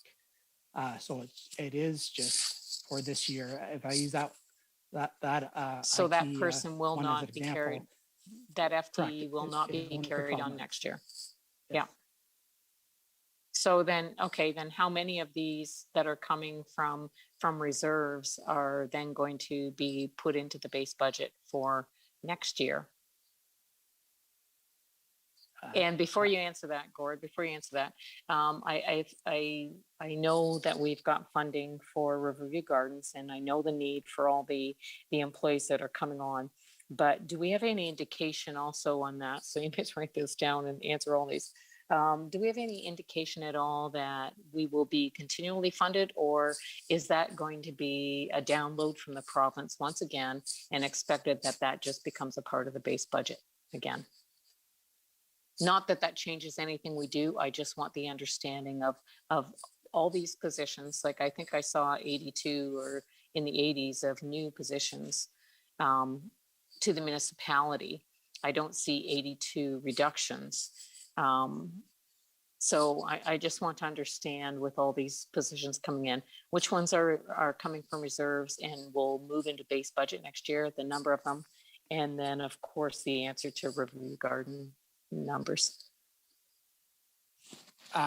So to answer, I'll answer the first question. Perhaps April can answer the second one on RBG funding. So there, the fine details was also in tab 9E with the jobs, but in the description, under the item description, the majority of them are just that are supplementary items for 12 months are just one-time projects. So if I give the example of line 101, the Skype for Business replacement, I know everyone loves Skype and would like to see it as gone as fast as possible. That's a one-year project for those three individuals that are going to get that done. It does not continue. It will be done in 12 months. So we can't utilize our own staff to do that. We have to hire somebody in on a contract basis. Is that what you're saying? Yes, or do they become employees of the municipality, or they're just contracted out? Thank you. It's just contract out. It's 12. There'll be advertisements for 12-month contracts. That when the contracts end, we'll be letting those employees go. The reasoning behind that, just using it makes sense, and you don't have to I explain the reasoning, Gord. It like the positions make sense to me. It's just it worries me the number of selections there that might be coming from reserves this year that then become base budget items and in next year, and then it's brought back to us next year that, well, we passed it in the budget this year and now it's a base budget item and it increases the base again next year. I think the tie-in from year to year, and sometimes even the decisions we make through the year, isn't fully understood on how it really affects us at the end of, or at budget season when we're going through this. So I just wanted to better understand all those different positions coming through. Yep. So the short answer is absolutely the contract will end in 12 months from now, and they will no longer be in place. and April can answer the RBG related funding. Thank you. Thanks, Gord, and thank you, Budget Chair. So the provincial government has made it law that long-term care homes are to reach a level of 4 hours of direct nursing care for residents by 2023. So they are guaranteeing ongoing base funding for FTEs, frontline staff FTEs, to reach this level of nursing care. So we are receiving $2.3 million to our base funding from the provincial government, and that is for the 29 FTEs that we have indicated in the 2022 budget. The province is, and we have to get to 3 hours of care in 2022. So they will be increasing our budget again for 2023 to get us from 3 hours to 4 hours of nursing care. So we anticipate that we will be hiring for 2023 another 29-ish FTEs. Now, I will also say to council that it's a mixture of staffing. It's a mixed staffing model. So there will be full-time permanent, part-time permanent, casual staff that are hired. It actually could be up to over 80 employees that we hire in 2022 and 2023. But the actual FTEs will be right around that 29 in number. That's the funding we're receiving for the number of beds we have, as are every other long-term care home throughout the province. This is a significant provincial investment to the care and safety of our long-term care home residents. So I hope that answers your question, Councillor McGregor. For that. And actually it does, and that's the understanding that I wanted out there. I've had a few questions from constituents on the number of FTEs we're adding into the budget, and 29 is like a big number when it comes to a certain area and department. And that's what I wanted, the better understanding for the community out there, that this is funded by the province and will be ongoing funding. It's not a one-time funding that is coming to us. And it was more just to make that point and for people to gain better understanding of that funding. And that is now an increase from the province to us to support that. Thank you, April. No problem. Thanks. Thanks, Councilor McGregor. Looking through tab 5, I'm hoping we can get through this tonight. Is there any other item of interest on page 6 or page 7 of this tab?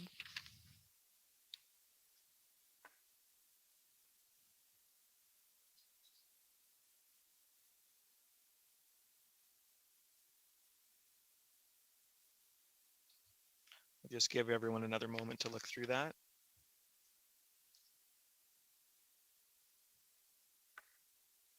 Okay, I don't see any hands, so it doesn't look like we have any other items in tab 5. So we'll end there for the evening and be returning next week. Again, want to thank all of staff members who have remained on tonight and will be back again with us next week. And for all the work that will happen on the interim. Again, I encourage any committee members to send off questions in advance, requests for new information. I do see 2 hands up now, so I'll take those just in case we've missed something. Councillor Finn, followed by Councillor Latimer. I'm probably going to ask the same thing as Councillor Latimer. Where are we sitting at right now? We'll grab that for you in 1 second, and we'll make sure we say that before the end of the night, of course. And that was your question, Councillor Latimer? Okay, perfect. We'll get that just in a moment here. Okay.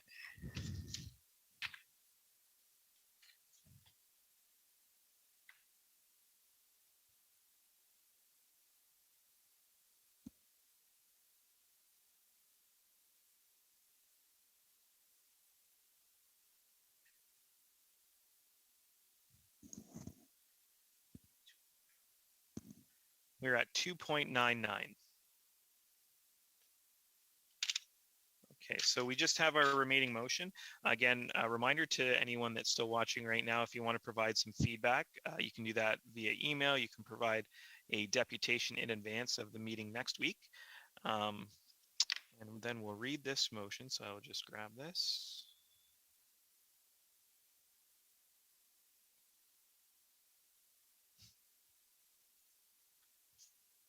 This session of the Budget Committee meeting will recess until 6 o'clock on Tuesday, February 1st.